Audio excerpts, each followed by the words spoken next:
إن الحمد لله نحمده ونستعينه ونستغفره ونؤمن به ونتوكل عليه ونعوذ بالله من شرور أنفسنا ومن سيئات أعمالنا من يهده الله فلا مضل له ومن يضلله فلا هادي له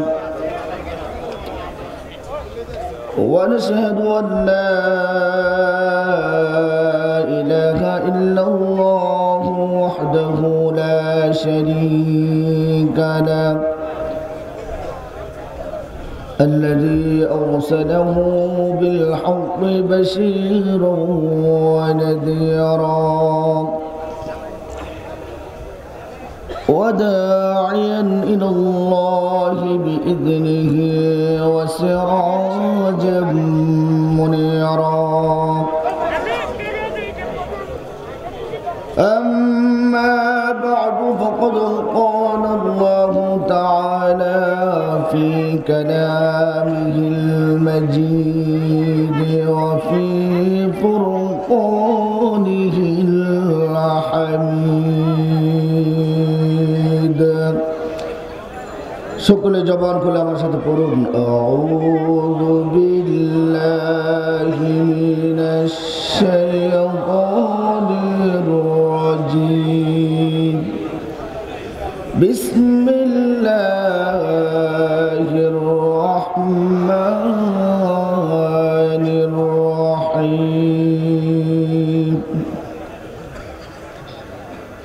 قد أفلح المؤمنون الذين هم في صلاتهم خاشعون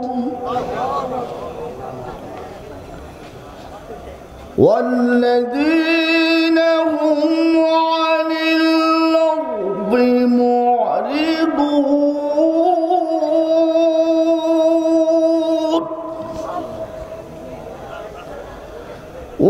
والذين هم للزكاة فاعلون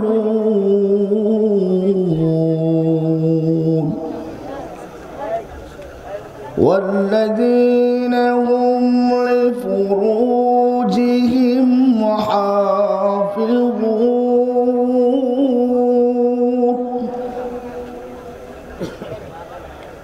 والذين هم لأماناتهم وعهدهم راعون والذين هم على صلواتهم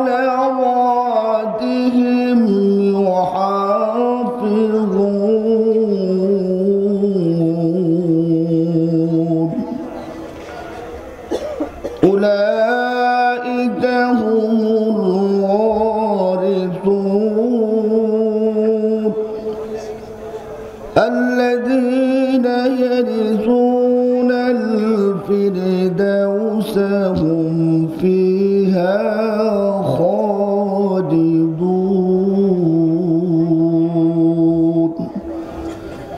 صدق الله العظيم قال رسول الله صلى الله عليه وسلم إذا وضع الميت في قبره جاء القرآن عند رأسه والصلاة عن يمينه والصيام عن شماله وسائر الحسنات عند رجليه أو كما قال النبي صلى الله عليه وسلم وقال تعالى إن الله وملائكته يصلون على النبي يا أيها الذين آمنوا صلوا عليه وسلموا تسليما اللهم صل على محمد وعلى آل محمد كما صليت على إبراهيم وعلى آل إبراهيم إنك حميد مجيد আপনারা কি দুরূদ ইব্রাহিম পড়তে জানেন না? সকলে জবানটা খুলে বলেন, দুরূদ ইব্রাহিম পড়তে জানেন তো? এই দুরূদের চেয়ে আর উত্তম কোনো দুরূদ আছে? সকলে মহব্বতে জবান খুলে পড়েন, আল্লাহুম্মা সাল্লি আলা মুহাম্মাদ ওয়া আলা আলি মুহাম্মাদ কামা সাল্লাইতা আলা ইব্রাহিম ওয়া আলা আলি ইব্রাহিম ইন্নাকা হামিদুম মাজিদ اللهم بارك على محمد وعلى آل محمد كما باركت على إبراهيم وعلى آل إبراهيم إنك حميد مجيد একটু মহব্বতে জিকির করবার সামনের খালি জায়গাগুলো আমরা পূরণ করে নেব। জিকিরের মাধ্যমে সামনের খালি জায়গাগুলো আমরা পূরণ করে নেই। আর সকলে জবান করে একটু জিকির করি, লা ইলাহা ইল্লাল্লাহ,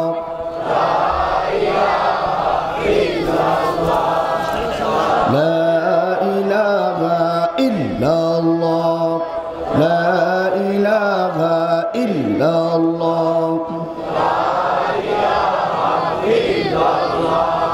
لا إله إلا الله، لا إله إلا الله،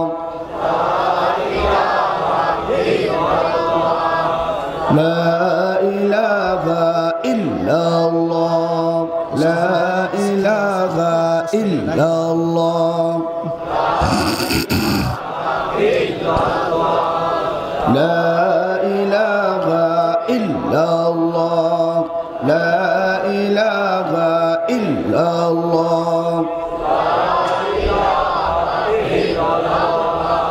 لا إله إلا الله محمد رسول الله صلى الله عليه وسلم। যারা স্টেজের বাম পাশে দাঁড়িয়ে আছি, মাহফিলের প্যান্ডেলে জায়গা আছে, কর্তৃপক্ষের তরফ থেকে আমাকে বলা হয়েছে, তাই আমি আপনাদেরকে অনুরোধ করছি দাঁড়িয়ে না থেকে মাহফিলের প্যান্ডেলে এসে বসুন। কারণ আমাদের কিছু অভ্যাস আছে যে আমরা দেখি বক্তার কণ্ঠটা কেমন, যদি ভালো হয় তাহলে বসবো, আর না হলে বাড়িতে যেয়ে ঘুমাবো। কথা বলেন ঠিক কিনা?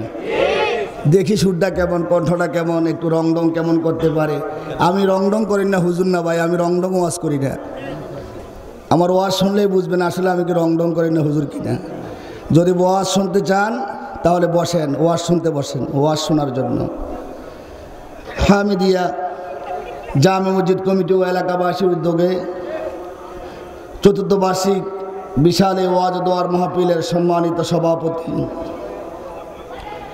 জনাব হাজি মোহাম্মদ আসলাম কাজী, সভাপতি হাজি হামিদিয়া জামে মসজিদ নম্বরি বাড়ি, উত্তর মানিকদি, ঢাকা ক্যান্টনমেন্ট। আজকের মাহফিলের প্রধান অতিথি বিশিষ্ট সমাজসেবক ও শিক্ষানুরাগী জনাব হাজি মোহাম্মদ আব্বাসউদ্দিন, আমার মাথার তাজ সম্মানিত ওলামায়ে কেরাম, দিগার মুরব্বিয়ানে আজম, যুবক ভাইয়েরা, কচিকাচা সোনামণিরা, পদ্মার অন্তরালে অবস্থানরতা আবেদা, জাহেদা, তহেরা, মোহসেনা, শাকেরা, সম্মানিত মা ও বোনেরা, সর্বপ্রথম সেই মহান আল্লাহ পাকের দরবারে কালিমাতুশ শুকর আদায় করব, যে আল্লাহ পাক আমাকে আপনাকে আজকের এই জান্নাতের বাগানে জান্নাতি পরিবেশে দীর্ঘ সময় আলোচনা শোনার মতো তৌফিক আল্লাহ দান করেছেন, যে আল্লাহ পাক আমাকে আপনাকে এখানে আসার এবং বসার মতো তৌফিক দিয়েছেন, সেই মহান আল্লাহ পাকের দরবারে কালিমাতুশ শুকর আদায় করছি। সকলেই জবান খুলে বলি আলহামদুলিল্লাহ। লক্ষ কোটি দুরুদ ও সালাম মানবতার মুক্তির দূত উম্মতের কান্ডারি সৈয়দুল মুরসালিন ইমামুল মুত্তাকিন ইমামুল মুরসালিন আশরাফুল আম্বিয়া আহমদ মুস্তফা মুহাম্মদ মুস্তফা, সকলে জবান খুলে বলি সাল্লাল্লাহু আলাইহি ওয়াসাল্লাম।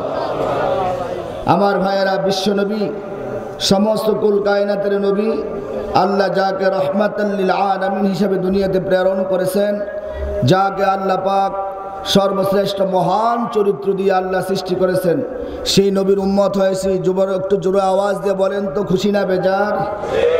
তাহলে আরো উচ্চ কণ্ঠে আওয়াজ দিয়ে আল্লাহ পাকের দরবারে আরেকবার শুকরিয়া জ্ঞাপন করব আলহামদুলিল্লাহ। মাইকম্যান কোথায় আছে? মাইকম্যান, মাইকের বাহিরের আওয়াজ তো খুব বিকট আওয়াজ ভাই, এই কানের মধ্যে আওয়াজটা কম আসতেছে, একটু কানের আওয়াজটা একটু বাড়াতে হবে। আপনাদের খুব কষ্ট হচ্ছে না? দীর্ঘ সময় আলোচনা শুনতেছেন, আসলে আল্লাহর ঘরের জন্য আপনাদের একটু কষ্ট দিয়েছে, আপনারা কিন্তু তাদের সমান সওয়াব পেয়ে যাবেন যে সময়টা আপনারা দিয়েছেন। আল্লাহ পাক কবুল করুক, সকলে বলেন আল্লাহুম্মা আমিন। আমি আপনাদের বেশি সময় কষ্ট দিব না, কারণ রাত্রে 11টার উপরে বাজছে, 11:15 এখন, তবে আমি বেশি সময় কষ্ট দিব না। কিন্তু আমি যে আয়াতে কারিমাগুলো নিয়েছি, এগুলো নিয়ে আলাপ করতে হলে সকাল ফজর পর্যন্ত বয়ান চলতে থাকবে। এত লম্বা দীর্ঘ লম্বা আলোচনা, তাই এত দীর্ঘ লম্বা আলোচনা আমার পক্ষে সম্ভব না, আর আপনারা শোনাও সম্ভব না। কথা বলেন ঠিক কিনা? আল্লাহ যদি তৌফিক দান করে কোরআন ও হাদিসের আলোকে কিছু কথা আলোচনা করার চেষ্টা করবো ইনশাআল্লাহ। কথা বলার ক্ষমতা আমার নেই, যদি বলেন কথা বলার ক্ষমতা আছে? আপনার এই মাহফিলে আসার ক্ষমতা আছে? বাড়িতে যাওয়ার ক্ষমতা আছে? নাই। আপনারা আমার দেখেননি, মাইক 4টা লাগাইছে, ঠিক মতো দেখেন কিনা তাও সন্দেহ আছে। আসলে কথা বলার যোগ্যতা কে দিয়ে থাকে? একটু জোরে আওয়াজ দিয়ে কথা বললেন। আর আমি যখন তেলাওয়াত করবে একটু জোরে আওয়াজ দিয়ে আল্লাহু আকবার বলবেন। রাজি আছেন তো? বিসমিল্লাহির রহমানির রহিম। আর-রহমানু আল্লামাল কুরআনা খালাকাল ইনসানা আল্লামাহুল বায়ান।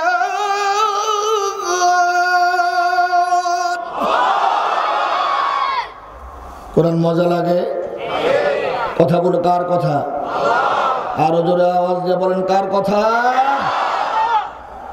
তিনি মহান রব্বুল আলামিন, আমার আল্লাহ রব্বুল আলামিন বলেন, তিনি দয়াময় রহমান, আল্লামাল কুরআন, তিনি শিক্ষা দিয়েছেন কোরআন, খলাকাল ইনসান, আর তিনি সৃষ্টি করেছেন মানুষ, আল্লামাহুল বায়ান,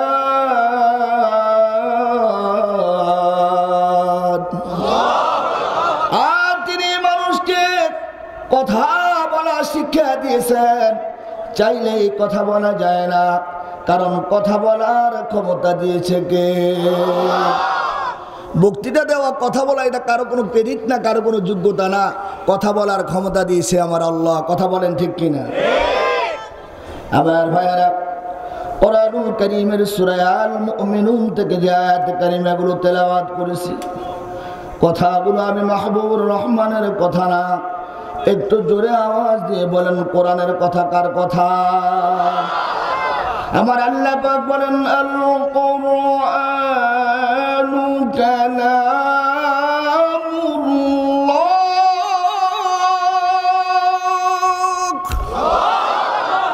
কোরআন হলো আল্লাহর বাণী, কোরআন হলো আল্লাহর কথা। যখন কোনো উলামায়ে কেরাম কোরআন থেকে কথা বলে বুঝতে হবে কথাগুলো তাদের কথা নয়, মুহাদ্দিসিনে কেরাম মুফাসসিরিনে কেরামের কথা নয়, শুক্রবার যিনি খতাব জুমার মসজিদে বক্তৃতা দেয় ওনার কথা না, কথাগুলো হলো আমার আল্লাহর কথা। যখন নবীর হাদিস থেকে কথা বলা হয় বুঝতে হবে এটি কোনো ওলামায়ে কেরামের কথা নয়, কথাগুলো হলো বিশ্ব নবী মদিনা ওলার কথা। জোরে আওয়াজ দিয়ে বলেন ঠিক কিনা? আমার ভাইয়েরা, আল্লাহ পাক সবচাইতে এই দুনিয়ার জমিনে মুমিনদেরকে, আল্লাহ ইমানদারদেরকে ভালোবাসেন। আর আল্লাহ পাক এই জমিনের মধ্যে যতদিন পর্যন্ত একজন ইমানদারওয়ালা কালিমাওয়ালা মুসলমান থাকবে, হাদিস শরীফের মধ্যে আল্লাহর নবী একবার নয়, দুইবার নয়, তিনবার কসম খেয়েছে, আল্লাহি আল্লাহি আল্লাহি, আল্লাহর কসম, ততদিন পর্যন্ত আল্লাহ পাক পুরো কায়নাত ধ্বংস করবে না। আরো আস্তে কোন সুবহানাল্লাহ। এবার আওয়াজ দিয়ে বলেন, ইমানদার মুমিনের দাম আল্লাহর কাছে কম না বেশি? আমার ভাইয়েরা, আল্লাহ রাব্বুল আলামিন ইমানদারদেরকে, মুমিনদেরকে আল্লাহ বড় বেশি ভালোবাসে। আর এই ইমানদার মুমিনদের উসিলায় কাফের, বেঈমান, ইহুদি, মুশরিক, নাসারা সমস্ত জাতিকে আল্লাহ পাক এই ইমানদারদের উসিলায় দুনিয়ার মধ্যে বাঁচিয়ে রাখছে। কথা বলেন ঠিক কিনা? যেদিন এই জমিনে আল্লাহকে ডাকার মতো একজন ইমানদার মুমিন পাওয়া যাবে না, সেদিন আল্লাহ পাক কোরআনের পাতা থেকে লেখাগুলো উঠিয়ে নেবেন। আর সেদিন আল্লাহ পাক সমস্ত কুল কায়নাত আল্লাহ ধ্বংস করে দিবে। ইমানদার মুমিনের শানে আল্লাহ দুইটা সূরা নাজিল করেছেন।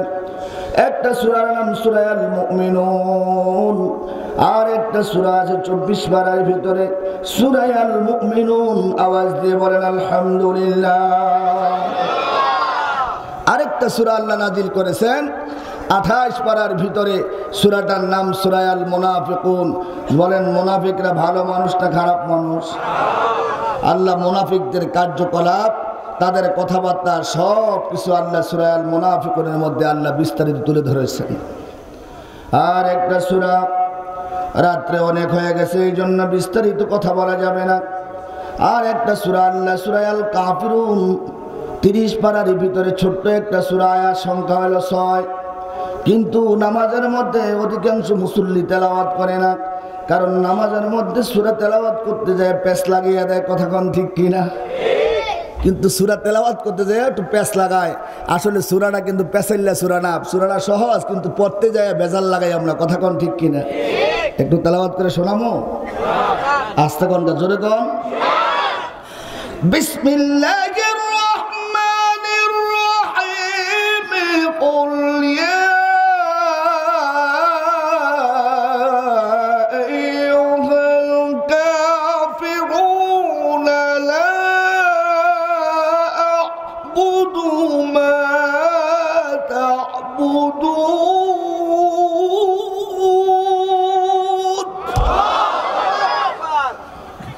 ওয়ালা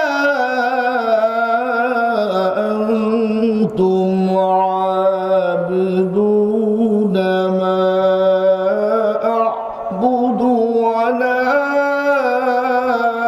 আনা আ'বিদুম মা আ'বাদতুম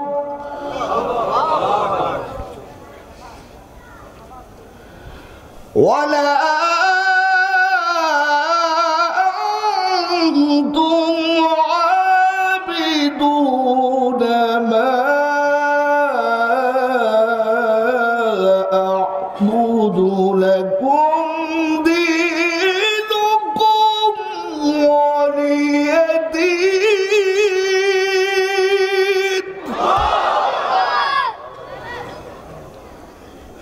আমার মায়েরা, আমার আল্লাহ রাব্বুল আলামিন ইমানদার মুমিনের কি সমস্ত কোয়ালিটি থাকবে, গুণ থাকবে, আসলে আমরা ইমানদার হতে পেরেছি কিনা, মুমিন হতে পেরেছি কিনা, আমার আল্লাহ রাব্বুল আলামিন সূরা আল মুমিনুনের 18 পারার শুরুতে মুমিনের যে সমস্ত কোয়ালিটি, যে সমস্ত গুণ আছে, সেই গুণগুলো আমার আল্লাহ পাক সূরা আল মুমিনের শুরুতে আমাকে আপনাকে আলোচনা করে জানিয়ে দিয়েছেন। কথা বলেন ঠিক কিনা?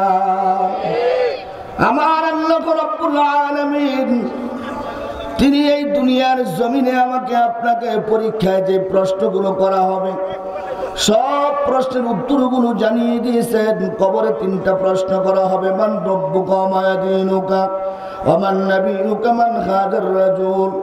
আমার ভাইরা, আল্লাহ রাব্বুল আলামিন ইমানের কোয়ালিটি, ইমানের গুণ আলোচনা করতে যাইয়া, মুমিনদের কোয়ালিটি, মুমিনদের গুণ আলোচনা করতে যাইয়া আল্লাহ পাক সর্বপ্রথম মুমিনের সফলতার ঘোষণা দিয়েছেন। জোরে বলেন আলহামদুলিল্লাহ। সর্বপ্রথম মুমিনের সফলতার ঘোষণা আল্লাহ দিয়েছেন। তার কারণ কোনো পরীক্ষক, কোনো এক্সামিনার খাতায় লেখা না দেখে কিন্তু কখনো পাস না ফেল সেটা বলতে পারবে না। আল্লাহ পাক সর্বপ্রথম ইমানদার মুমিনের সফলতার ঘোষণা আল্লাহ দিয়েছেন। কারণ তারপরে যাইয়া আল্লাহ পাক এক এক করে মুমিনের কি সমস্ত গুণ কোয়ালিটি থাকবে, বৈশিষ্ট্য থাকবে, আল্লাহ সেগুলো আলোচনা করেছেন। আসলে আমরা আকমাল পরিপূর্ণ কামেল মুমিন হতে পেরেছি কিনা এই আলোচনা শুনলেই বুঝতে পারবো যে আসলে আমরা পরিপূর্ণ মুমিন হতে পেরেছি কিনা। কথা বলেন ঠিক কিনা? কথা আমার না, কথাগুলো হলো আমার আল্লাহ পাকের কথা। একটা একটা করে আলোচনা শুনলে বুঝতে পারবেন আসলে আমি আপনি কতটুকু মুমিন হতে পেরেছি, ইমানদার হতে পেরেছি। আমার আল্লাহ রাব্বুল আলামিন সর্বপ্রথম মুমিনের সফলতার ঘোষণা আল্লাহ দিয়েছেন। আল্লাহ পাকের সেই ঘোষণাটা আমি আপনাদের সামনে এখন উপস্থাপন করব। আমার আল্লাহ রাব্বুল আলামিন বলেন, বিসমিল্লাহির রহমানির রহিম, قد أفلح المؤمنون।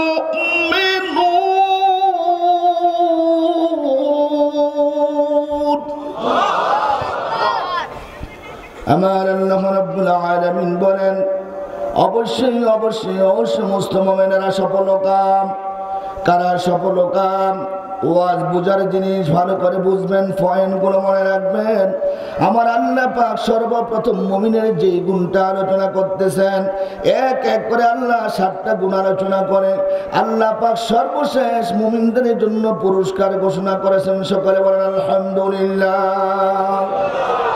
আল্লাহ পাক মুমিনের সর্বপ্রথম যে গুণ আল্লাহ আলোচনা করতেছেন, আল্লাহ পাক বলেন, আল্লাযীনা হুম ফি সালাতিহিম খাশিউন।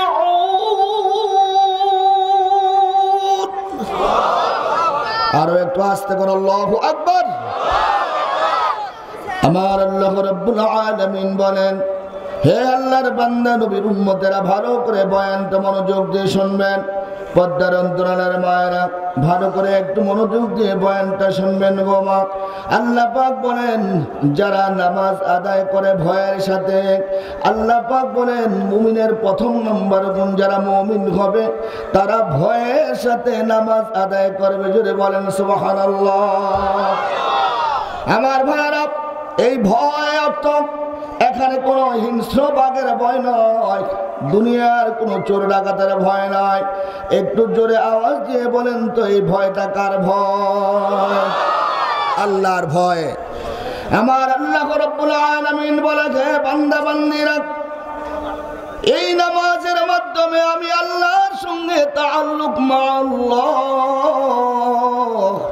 তোমাদের সাথে আমি আল্লাহ পাকের সুসম্পর্ক হবে।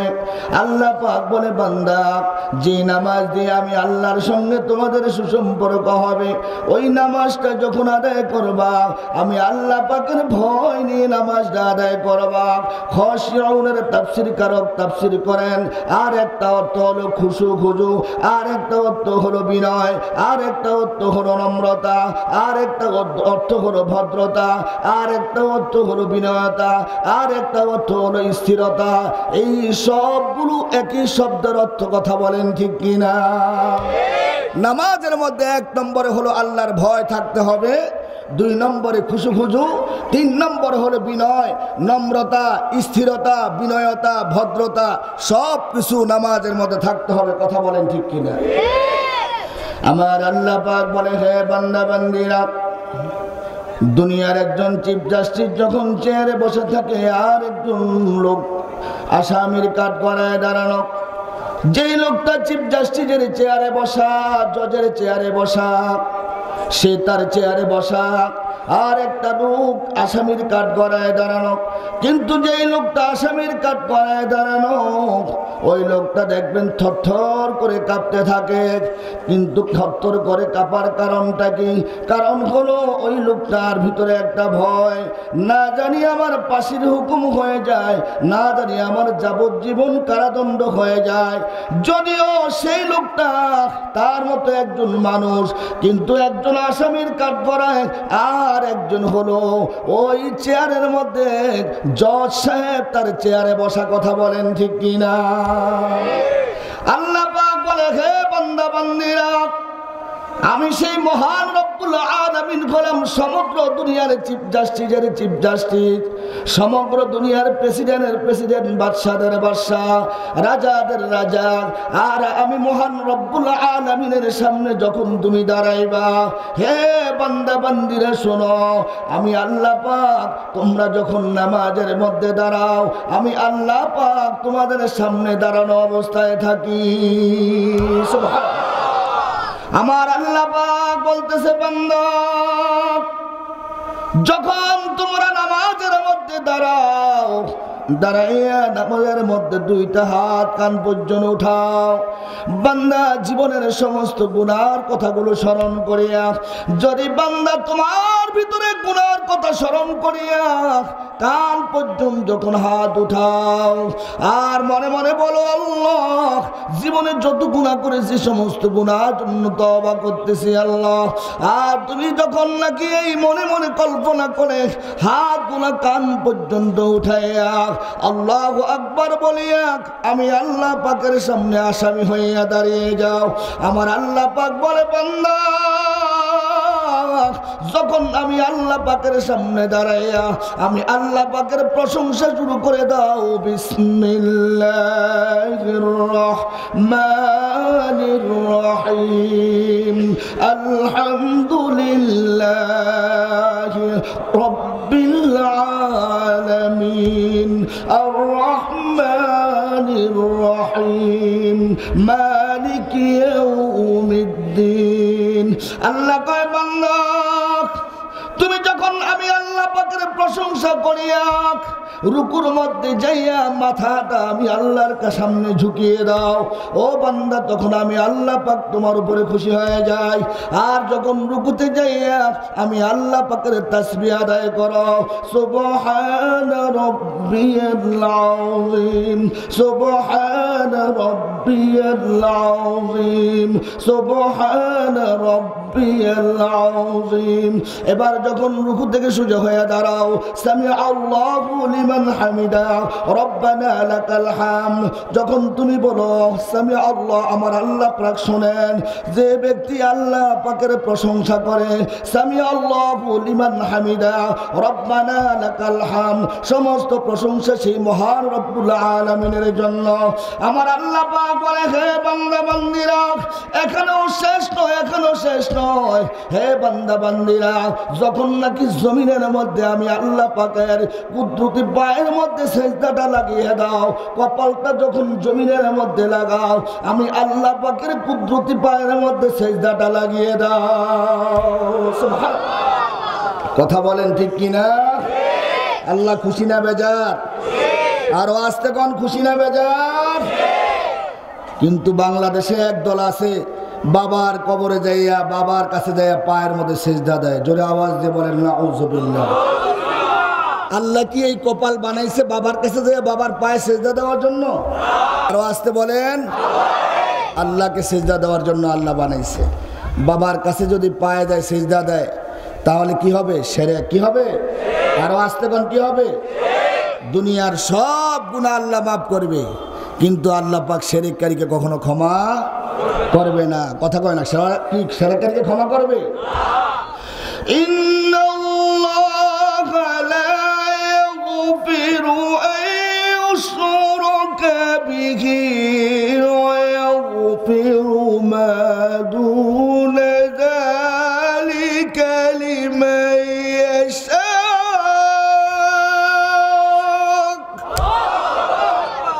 জোরে আওয়াজ দিয়ে বলেন কথা কার? তাহলে আল্লাহর কথা কি কখনো মিথ্যা হতে পারে? আমার আল্লাহ রাব্বুল আলামিন বলে, হে বান্দা বান্দিরা, যখন তোমাদেরকে আমি আল্লাহ তৈয়ার করেছিলাম, তোমাদেরকে আমি ফেরেশতাদের মাধ্যমে তৈয়ার করেছি, কিন্তু তোমাদের এই কপালটা আমি আল্লাহ পাক কুদরতি হাত দিয়ে বানাইছি। আর এই জবানটা দিয়ে আমি আল্লাহ নাপাকি খাওয়াই না, তোমার মার নাবির সঙ্গে তার লাগিয়ে দিয়েছি, যাতে এই জবানটা অপবিত্র না হয়। কারণ এই জবানটা দিয়ে আমি আল্লাহকে তোমরা ডাকবা। সুবহানাল্লাহ। কথা বলেন ঠিক কিনা? আমার আল্লাহ পাক বলেন, হে বান্দা বান্দিরা, আমি আল্লাহ পাক তোমাদেরকে ফি এই সূরাতিন মা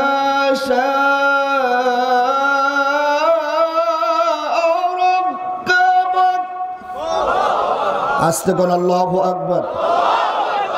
আমার আল্লাহ রাব্বুল আলামিন বলেন, হে বান্দা বান্দিরা, তোমরা তোমাদের মায়ের রহিমের মধ্যে যখন ছিলা, আমি আল্লাহ রাব্বুল আলামিন যেই আকৃতি চেয়েছি, যেই শুরুতে চেয়েছি, আমি আল্লাহ তোমাদেরকে সেই আকৃতিতে সৃষ্টি করেছি। আল্লাহ পাক চাইলে আমাকে আপনাকে বিভিন্নভাবে বানাইতে পারতেন, কিন্তু আল্লাহ পাক আমাকে আপনাকে তিনি যেভাবে সুন্দর মনে করেছেন এইভাবে সুন্দর আকৃতিতে বানাইছেন। কথা বলেন ঠিক কিনা? তাহলে যে আল্লাহ পাক আমাকে আপনাকে আশরাফুল মাখলুকাত বানাইলেন, চারটা জিনিসের কসম খেয়ে আল্লাহ পাক আমাকে আপনাকে বলেন, লাকাদ খলাকনাল ইনসানা ফি আহসানি তাকওয়িম, যে আমি অবশ্যই তোমাদেরকে সুন্দর আকৃতি দিয়ে, সুন্দর কাঠামো দিয়ে, সুন্দর গঠন দিয়ে সৃষ্টি করেছি। তাহলে সেই আল্লাহর ইবাদত ছাড়া দুনিয়ার অন্য কারো কোনো ইবাদত করা চলবে? সিজদা যদি দিতে হয়, জোরে বলেন কাকে দিব? কিন্তু ভাইরা আমার, বাংলাদেশের বিভিন্ন জায়গায় আল্লাহ পাক নেয় ঘুরি, অনেক জায়গায় মাজারে যাইয়া বাবার কাছে যাইয়া সিজদা দিয়ে কপালটা লাগিয়ে পড়ে থাকে। কারণ বাবার কাছে কিছুই নাই। জোরে বলেন কিছু আছে বাবার কাছে? দেওয়ার মালিক কে? গিয়া বাবার কাছে পোলা চায়, বাবা পোলা দাও, পোলা দাও। আমার আল্লাহর মনে হয় পাওয়ারটা লেস হয়ে গেছে। আল্লাহর কি দেওয়ার মতো পাওয়ার নাই? আল্লাহর দেওয়ার মতো ক্ষমতা নাই। এই জন্য আল্লাহ বেশি অসন্তুষ্ট হয়। আমার ভাইয়েরা, আল্লাহ পাক বলে, হে বান্দা বান্দিরা, তোমার সন্তানের প্রয়োজন, তোমার বিপদ আপদ বালা মুসিবত, তোমার অভাব অনটন দূর হয় না। রাত্রি গভীরে উঠিয়া আমি মাওলার সঙ্গে একটু প্রেম আলাপ করো। রাত্রে নামাজে দাঁড়িয়ে যাও। মিয়ানিয়া সুকে মাসুকে রঞ্জিত, মিয়ানিয়া সুকে মাসুকে রঞ্জিত, কিরামান কাতিবিন রাখম খবর নিস। আল্লাহ কয়, বান্দা বান্দিরা, দুনিয়ার কেউ তোমাকে সন্তান দেওয়ার ক্ষমতা নাই, তোমার বিপদ দূর করার ক্ষমতা নাই। আমি আল্লাহ পাক এমন এক খোদা, আমি আল্লাহ পাক এমন এক রব। রব তো সেই সত্তার নাম, যিনি অতীতে ছিলেন, যিনি বর্তমানে আছেন, যিনি ভবিষ্যতেও থাকবে, তার নাম হলো রব। কথা আওয়াজ দিয়ে বলেন ঠিক কিনা? রব হলো এমন এক সত্তার নাম, যে রবকে আমি আপনি স্বীকৃতি দিয়ে আছি রুহের জগতে। দুনিয়ার মধ্যে আমি আপনি যখন নামাজ আদায় করি, সব সময় আমি আল্লাহ পাকের সেই মহান রব্বুল আলামিনের শুকরিয়া জ্ঞাপন করি। কথা বলেন ঠিক কিনা? আমার সাথে পড়ুন, বিসমিল্লাহির রহমানির রহিম, আলহামদুলিল্লাহি রাব্বিল আলামিন। আমার আল্লাহ কয়, বান্দা যখন তুমি জাহাজের মধ্যে নামাজ আদায় করো, যখন তুমি পাহাড়ের উপরে নামাজ আদায় করো, যখন জমিতে কাজ করতে যায় নামাজ আদায় করো, যখন গাড়িতে নামাজ আদায় করো, হে বান্দা যখন মসজিদে নামাজ আদায় করো, হে বান্দা বিমানের মধ্যে নামাজ আদায় করে, রে বান্দা যখন সেজদাটা লাগাও, ওই বিমানের মধ্যে সেজদা দাও না, জমিনের মধ্যে সেজদা দাও না, পাহাড়ের উপরে সেজদা দাও না, লঞ্চ স্টিমারের মধ্যে সেজদা দাও না, রে বান্দা আমি আল্লাহ পাকের কুদরতি পায়ের মধ্যে সেজদাটা লাগিয়ে দাও। আল্লাহ পাক বলেন, হে বান্দা তোমার পিছনে আজরাইল খারাপ, ডান দিকে জান্নাত, বাম দিকে জাহান্নাম, আর আমি মহান রব্বুল আলামিন সামনে দাঁড়িয়ে আছি। আল্লাহর নবী হাদিসে জিবরাইলের মধ্যে বলেন, ক্বালা রাসূলুল্লাহ সাল্লাল্লাহু আলাইহি ওয়াসাল্লাম আনতা আবুদুল্লাহ কাআন্নাকা তারা ফাইন লাম তাকুন তারাহু ফাইন্নাহু ইয়ারাক। আল্লাহর নবী বলেন, হে আমার উম্মত, যখন তোমরা আল্লাহ পাকের গোলামি করবা, আল্লাহ পাকের ইবাদত করবা, রে উম্মত, দুইটা পদ্ধতি তোমাদের শিখিয়ে দিচ্ছি। প্রথম পদ্ধতি হলো তোমরা আল্লাহর ইবাদত যখন করবা, আল্লাহর ইবাদত যখন করবা, রে উম্মত, আল্লাহকে দেখে দেখে আল্লাহর ইবাদত করবা। যদি বলেন সুবহানাল্লাহ। কিন্তু ভাইরা আমার, আল্লাহকে দেখার মতো চক্ষু নাই। আল্লাহর ঘর বাইতুল্লাহ যখন গেলাম, ডান দিকে নামাজ পড়েছি, বাম দিকে পড়েছি, পশ্চিমে উত্তরে দক্ষিণে পূবে দাঁড়িয়ে নামাজ পড়লাম। আল্লাহকে সেদিন একটা ডাক দিয়েছিলাম, আল্লাহ হে মালিক, আজকে 40টা বছর বাংলার জমিনে থাকিয়া তোমাকে দেখি না, তোমার ঘরে বাইতুল্লাহর দিকে মুখ করিয়া ওয়াজহিয়া লিল্লাযী ফাতারাস সামাওয়াতি ওয়াল আরদা হানিফা। আল্লাহ নামাজ আদায় করেছি, আজকে বাইতুল্লাহ সামনে রাখিয়া আল্লাহ তোমার ইবাদত করি গো আল্লাহ, কিন্তু আল্লাহ তোমাকে দেখি না। ও মালিক, বাইতুল্লাহর কাছে কিছুই নাই, বাইতুল্লাহর কাছে আমরা আসি না, বাইতুল্লাহর মালিকের কাছে আসছি রে মালিক। ও মালিক, আজকে তো বাইতুল্লাহ তোমার ঘর দেখিয়া দেখিয়া সেজদা দিতেছি। আল্লাহ দুনিয়ায় যতদিন হায়াত দিয়েছো, যাতে তোমাকে দেখিয়া দেখিয়া তোমার ইবাদত করতে পারি। আল্লাহু আকবার। আমার ভাইরা, কিন্তু দেখার মতো চক্ষু আমার আপনার নাই। মূসা কালিমুল্লাহ আল্লাহকে দেখতে চেয়েছিলেন, কিন্তু দেখা সম্ভব হয় না। আল্লাহ পাক জানিয়ে দিলেন, মূসা ক্বালা লান তারানি, হে মূসা, আমি আল্লাহ দেখার মতো নয়, আমি আল্লাহকে চাইলেই দেখতে পারবো না, কিন্তু আমি আপনার উপায় চাইলে দেখতে পারবো না। বিশ্বনবী বলে, উম্মত, যদি আল্লাহকে দেখে দেখে ইবাদত করতে না পারো, আর একটা পদ্ধতি আমি তোমাদের শিখিয়ে দিচ্ছি, ফাইন লাম তাকুন তারাহু ফাইন্নাহু ইয়ারাক। জোরে বলেন আল্লাহু আকবার।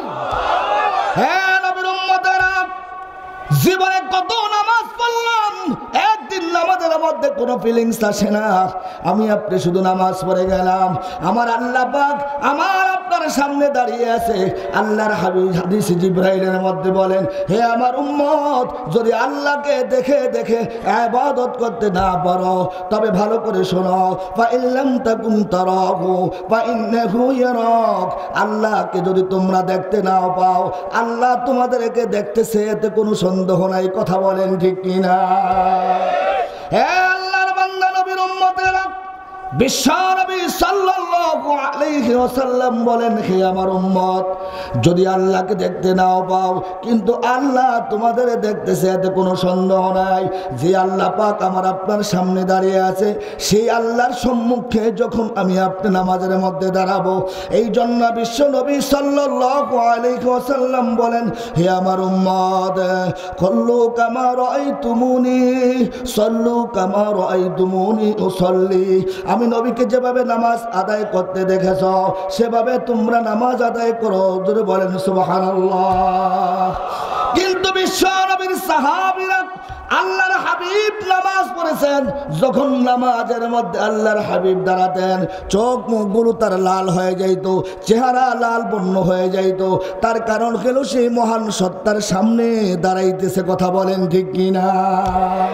কিন্তু আমার আপনার নামাজের মধ্যে কোনো ভয় নাই, আমার আপনার নামাজের মধ্যে কোনো ফিলিংস নাই, আমার আপনার নামাজের মধ্যে কোনো স্থিরতা নাই, আমার আপনার নামাজের মধ্যে কোনো বিনয়তা নাই, আমার আপনার নামাজের মধ্যে কোনো খুশু নাই, আমার আপনার নামাজের মধ্যে কোনো স্থিরতা নাই।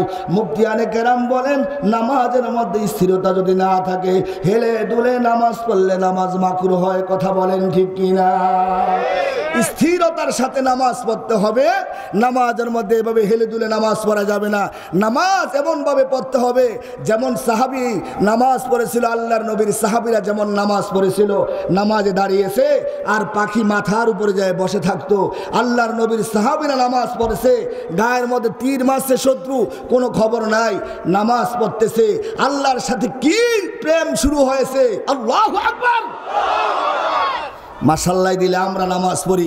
যদি মশায় একটা কামড় দেয়, ও যে বড় মসজিদ আপনাদের, একটা মশায় কামড় দিলে দেখবেন এমন জোরে থাপ্পড় দেয়, এই যে এত বিশাল বড় মসজিদ, এরপরে দেখবেন পুরা মসজিদে ভূমিকম্প শুরু হয়ে গেছে।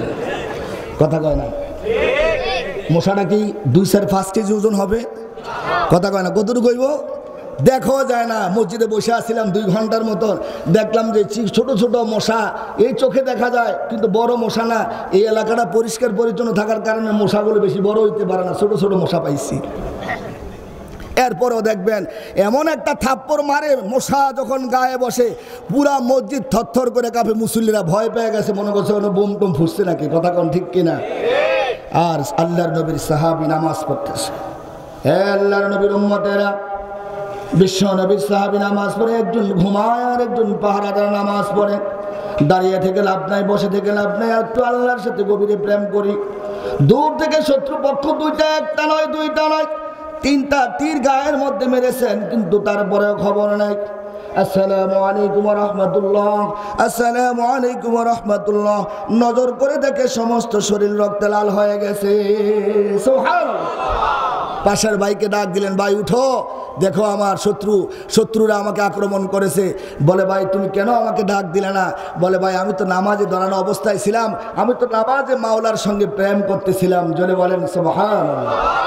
মিয়ানিয়া সুকে মাশুকে রঞ্জিত, মিয়ানিয়া সুকে মাশুকে রঞ্জিত, কিরামান কাতিবিন রাহাম খবরিনিস।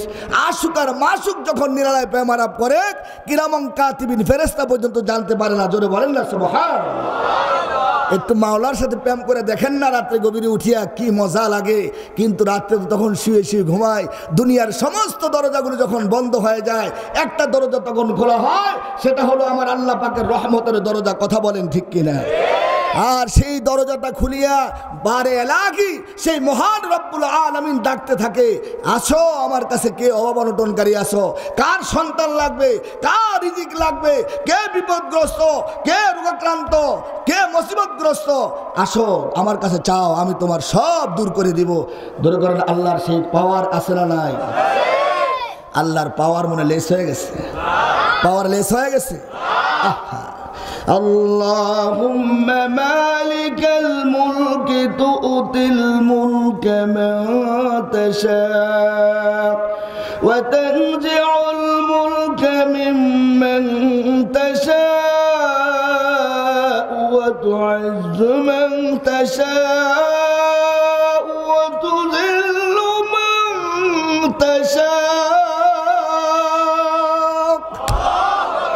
বিয়াদিকাল খায়র ইন্নাকা আলা কুল্লি শাইইন কাদির। আল্লাহ ইজ অলমাইটি ওয়া হু আলা কুল্লি শাইইন কাদির। সর্বময় ক্ষমতার অধিকারী কে? আরো আসতে পারেন, সর্বময় ক্ষমতার অধিকারী কে? সব কিছু দেওয়ার মালিক কে?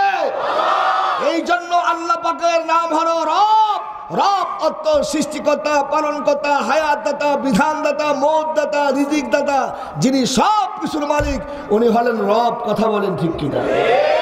খলেক দ্বারা শুধু সৃষ্টিকর্তা বুঝায়, মালিক দ্বারা শুধু মালিককে বুঝায়, এরকম রাজ্জাক দ্বারা রিজিককারীকে বুঝায়। আর রব হলো ওই মহান সত্তা যিনি সব কিছুর মালিক। ওনার নাম কি? আল্লাহ। আমার ভাইয়েরা, যে নামাজ দিয়ে আমার আল্লাহর সঙ্গে ভালো করে পয়েন্টগুলো মনে রাখবেন, যে নামাজ দিয়ে তাআল্লুক মা আল্লাহ, আল্লাহর সাথে বান্দার সুসম্পর্ক, বান্দির সুসম্পর্ক হবে। আল্লাহ পাক বলেন এক নম্বরে সেই নামাজটা সলাতিহি মুখাশিউন, যারা আদায় করবে ভয়ের সাথে আদায় করবে, সেই নামাজটা বিনয়ের সাথে, নম্রতার সাথে, স্থিরতার সাথে আদায় করবে, খুশু খুজুর সাথে আদায় করবে। আর দ্বিতীয় নম্বরে আল্লাহ পাক বলতেছেন, ও বান্দা বান্দিরা, যেই নামাজ দিয়ে আমি আল্লাহর সঙ্গে সুসম্পর্ক হলো, সেই নামাজটাকে একদিন পড়বা, নাকি এক সপ্তাহ পড়বা, নাকি এক মাস পড়বা, নাকি এক শতাব্দী পড়বা, আমার আল্লাহ পাক আমাকে আপনাকে আদেশ দিতেছেন কোরআনুল কারীমের মধ্যে। আল্লাহ পাক নিজে আমাকে আপনাকে কোরআনুল কারীমের মধ্যে জানিয়ে দিয়েছেন। আল্লাহ পাক বলেন, ওয়াবুদ রাব্বাকা হাত্তা ইয়াতিয়াকাল ইয়াকিন।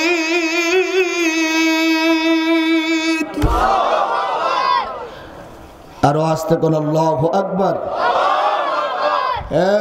পদ্মার অন্তরালের মায়েরা, যুবক মায়েরা, আর পাগলামি করিও না।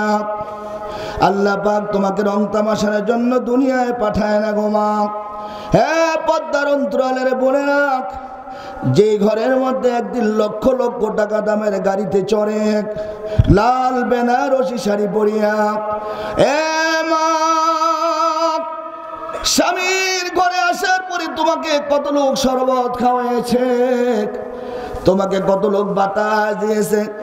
একদিন সেই ঘর থেকে তোমাকে খালি হাতে 5টা সাদা মার্কিন কাপড়ে ওই মসজিদের খাটিয়া, মসজিদের পালকিতে চড়িয়া অন্ধকার কবরে যাইতে হবে। কথা বলেন ঠিক কিনা?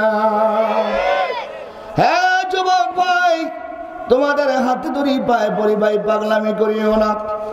ঘন্টার পর ঘন্টা মোবাইলের পিছনে সময় দিতে পারো, কিন্তু মালিকের দরবারে 5.50 মিনিট সময় হয় না। কথা কোন ঠিক কিনা? 10 মিনিট যদি হয়, 5 ওয়াক্ত নামাজে 50 মিনিট সময় আল্লাহকে ওয়াকফ করে দাও, তোমার এই জীবনটা সুন্দর হয়ে যাবে, ইহকাল পরকাল সুন্দর হয়ে যাবে। আল্লাহ তো রং তামাশা করার জন্য দুনিয়াতে আল্লাহ পাঠায় না। কথা বলেন ঠিক কিনা? আল্লাহকে রং তামাশার জন্য পাঠাইছে? আল্লাহ পাঠাইছে আল্লাহর গোলামি, আল্লাহর ইবাদত করার জন্য। ওয়ামা খালাকাতুল জিন্না ওয়াল ইনসা ইল্লা লিয়াবুদুন।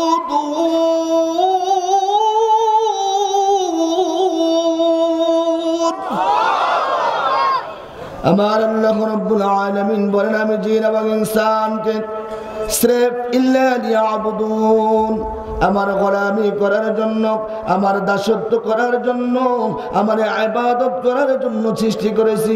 আর যে আয়াতে কারিমা আমি তেলাওয়াত করলাম, আল্লাহ পাক বলতেছেন, ওয়াবুদ রাব্বাকা, তোমরা তোমাদের রবের ইবাদত করো। দৌড়ে বলেন আদেশটা কার? আল্লাহ পাক বলেন, তোমরা তোমাদের রবের ইবাদত করো, তোমরা তোমাদের রবের দাসত্ব করো। কতদিন পর্যন্ত করবে? আমার আল্লাহ পাক বলতেছেন, হাত্তা ইয়াতিয়াকাল ইয়াকিন। হে বান্দা বান্দিরা, হে যুবক ভাইরা, ভালো করে শোনো। কতদিন পর্যন্ত আল্লাহর ইবাদত করব, কতদিন পর্যন্ত আল্লাহর গোলামি করব? আল্লাহ পাক বলতেছেন, হে পদ্মার অন্তরালের মায়েরা, তোমাদের জন্য আল্লাহর নবীর একটা হাদিস শোনা। আল্লাহর হাবিব বলেছেন, قال رسول الله صلى الله عليه وسلم المرأة إذا صلت خمسها وصامت شهرها وأحسنت فرجها وأطاعت بعلها فلتدخل মিন আইয়ি আবওয়াবিল জান্নাহ শাআত আও কামা ক্বালা an-নাবী সাল্লাল্লাহু আলাইহি ওয়াসাল্লাম। আমার পর্দার অন্তরালের মায়েরা বোনেরা, আপনাদের জান্নাতে যাওয়া অতি সহজ। আল্লাহর হাবিব আপনাদের শানে যে হাদিসটা বর্ণনা করেছেন, সংক্ষেপে কিছু কথা আপনাদের জন্য আলোচনা করব। আল্লাহর হাবিব বলেন, আল মারআতু ইযা সাল্লাত খামসাহা, যখন কোনো মহিলা কি করবে, 5 ওয়াক্ত নামাজ আদায় করবে। হে মা, ঘুম থেকে উঠিয়া আমার আল্লাহর হুকুম, যখন ফজর নামাজ আদায় করবা, ওই নামাজের পরে একটু সময় থাকলে আমার আল্লাহ পাকের কোরআনের তেলাওয়াতের মাধ্যমে আমার আল্লাহর সঙ্গে একটু কথা বলিও। কথা বলেন ঠিক কিনা? বলেন তো, নামাজ না পড়লে কোনো কাজে বরকত পাওয়া যায়? দেখবেন সারাদিন কাজ করতেই থাকে কিন্তু কাজ আর শেষ হয় না। কথা কয় না কা? সারাদিন কাজ করতেই আছে কিন্তু কাজ কিন্তু শেষ হয় না। আসলে তার কারণ হলো নামাজ আদায় করে না। কথা কন ঠিক কিনা?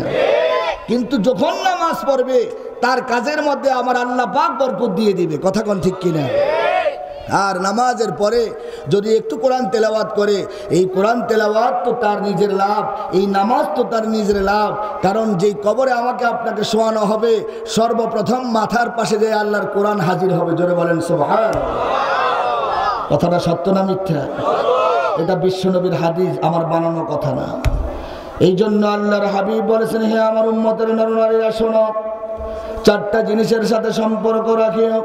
যেদিন তোমার সন্তান, তোমার স্বামী, তোমার আত্মীয় স্বজন, বন্ধু বান্ধব, ভাই বোন কেউ কবরে যাবে না।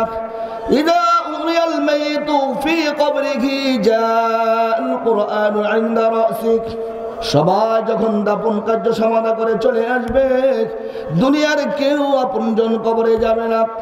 পদ্মার অন্তরালের মায়েরা ভালো করে শুনুন গো মা, কেন নামাজ পড়বেন, কেন রোজা রাখবেন, কেন আল্লাহর কোরআন তেলাওয়াত করবেন? ওই কবরের মধ্যে আপনার স্বামী যাবে না, আপনার সন্তান যাবে না, আপনার দুনিয়ার আত্মীয় স্বজন কেউ যাবে না। আমার আল্লাহ পাকের কালামের সাথে যখন সম্পর্ক থাকবে, আপনার মাথার পাশে যাইয়া আল্লাহ পাকের 30 পারা কোরআন হাজির হয়ে যাবে। সুবহানাল্লাহ। বিশ্বনবী বলেছেন, যা আল কোরআন ইনদা রাসি, তখন কোরআন যায় তার মাথার কাছে হাজির হয়ে যাবে। আর আস্তে করে সুবহানাল্লাহ। এখন আমি আপনি চাই তো আল্লাহর কোরআন আমার আপনার মাথার পাশে হাজির হয়ে যাক। আমি শুনলাম এই যে মসজিদের জায়গা, ওই যে মসজিদের জায়গা, বিশাল একটা জায়গা 8 কাঠা, এখানে মসজিদ, একটা বিশাল মাদ্রাসা হবে। আপনারা খুশি না বেজার? আরো আসতে বলেন, খুশি না বেজার? আপনার আমার সন্তান যখন মাদ্রাসায় কোরআন শিখবে, সে যত বড় ডাইরেক্টর হোক, ইঞ্জিনিয়ার হোক, বিসিএস ক্যাডার অফিসার হোক, এই দেশের চ্যান্সেলর, ভাইস চ্যান্সেলর হোক, ডিসি হোক, এসপি হোক, কিন্তু আল্লাহর কালাম যখন শিখবে, নবীর যখন হাদিস শিখবে, মাসলা মাসাইল শিখবে, এই ছেলেটা যতদিন দুনিয়াতে জীবিত থাকবে সে কোনোদিন নামাজ ছাড়বে না, কোরআন ছাড়বে না। কথা বলেন ঠিক কিনা? কিন্তু সবাই মাত্র 3 বছর। জোরে কোন কয় বছর? মাদ্রাসা হওয়ার পরে সেটা রেজাল্ট পাইবেন। আসলে সত্য বলে গেলাম না মিথ্যা বলে গেলাম? 3 বছরে 65টা হাদিস শিখবে, 3 বছরে নামাজের যত সূরা লাগবে সূরাগুলো শিখবে। আপনার সন্তান ক্লাস 3 পর্যন্ত এই 3 বছরের মধ্যে সে পাস করে বেরিয়ে যাবে। এবার স্কুলে পড়াইলেও রাজি, মাদ্রাসায় পড়াইলেও রাজি। আপনি ক্লাস 4 নিয়ে স্কুলে ভর্তি করাইতে পারবেন, কিন্তু মাঝখান দিয়ে আপনার লাভ হলো বাংলা, ইংরেজি, অঙ্ক শিখার পাশাপাশি 60টা হাদিস, 65টা হাদিস মুখস্থ করবে, সূরা কেরাতগুলো সহিভাবে কোরআন শিখবে, এবং দোয়ায় মাসনুন যত দোয়া আছে সব দোয়াগুলো এই মাদ্রাসায় শিক্ষা দিবে। আপনার সন্তানটা একটা সত্যিকারের মানুষ হিসাবে গড়ে উঠবে সমাজের মধ্যে। কথা বলেন ঠিক কিনা? এই জন্য মাদ্রাসা দরকার আছে না নাই? এই যে এলাকায় মাদ্রাসা হবে, আপনারা খুশি না বেজার? আপনার আমার কোরআন শিক্ষা দরকার আছে না নাই?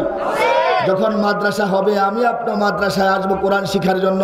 শিখার কোনো বয়স নাই, কিন্তু কোরআন শিখতে হবে। কোরআন শিখে কবরে যাইতে হবে। এই কোরআন আমার আপনার কবরে মাথার পাশে হাজির হবে। কথা কোন ঠিক কিনা? অনেকে আমরা এখনো কোরআন পড়তে জানি না। আমার পদ্মার অন্তরালের মায়েরা, বিশ্বনবী আপনাদের সম্পর্কে যে বয়ান করেছেন, মা, প্রথম নম্বরে হলো আল মারআতু ইযা সাল্লাত খামসাহা। মাগো, যেদিন দুনিয়া থেকে এই ভাইয়ের আমার কথা বলবেন না, আপনাদের জন্য একই খবর। যখন আমি আপনি 5 ওয়াক্ত নামাজ পড়ব, কবরের মধ্যে যখন নাকি আমাকে আপনাকে শোয়ানো হবে, দুনিয়ার বন্ধু বান্ধব কেউ যাবে না। এই দুনিয়ার মধ্যে সবচাইতে আপনজন হলো বিবি, সবচাইতে আপনজন হলো সন্তান, সবচাইতে আপনজন হলো মা বাবা, আমার আপনার ভাই বন্ধু বান্ধব। কিন্তু সবাই ততক্ষণ পর্যন্ত আমাকে আপনাকে ভালোবাসবে। এই দেহের মধ্যে যতক্ষণ প্রাণ আছে আমার আপনার দাম আছে। এই দেহের মধ্যে প্রাণ নাই, আমার আপনার এক পয়সারও দাম নাই। এই জন্য আমি মাহবুবুর রহমান অনেক সময় বয়ানের মধ্যে বলে থাকি, মানুষ হলো দুনিয়ার মধ্যে সবচাইতে দামি, আবার এই মানুষটা হলো দুনিয়ার মধ্যে সবচাইতে বেদামি। আওয়াজ দিয়ে বলেন ঠিক কিনা? বাবা, কোটি কোটি টাকার মালিক, হে বাবা বাড়িতে যাওয়ার পাগল হয় না, ভালো করে বয়ানটা শুনে যাও। কোটি কোটি টাকার মালিক, বিলিয়ন বিলিয়ন বিলিয়ন বিলিয়ন টাকার মালিক, বাংলাদেশের শ্রেষ্ঠ দরি জহুরুল ইসলাম কন্ট্রাক্টর।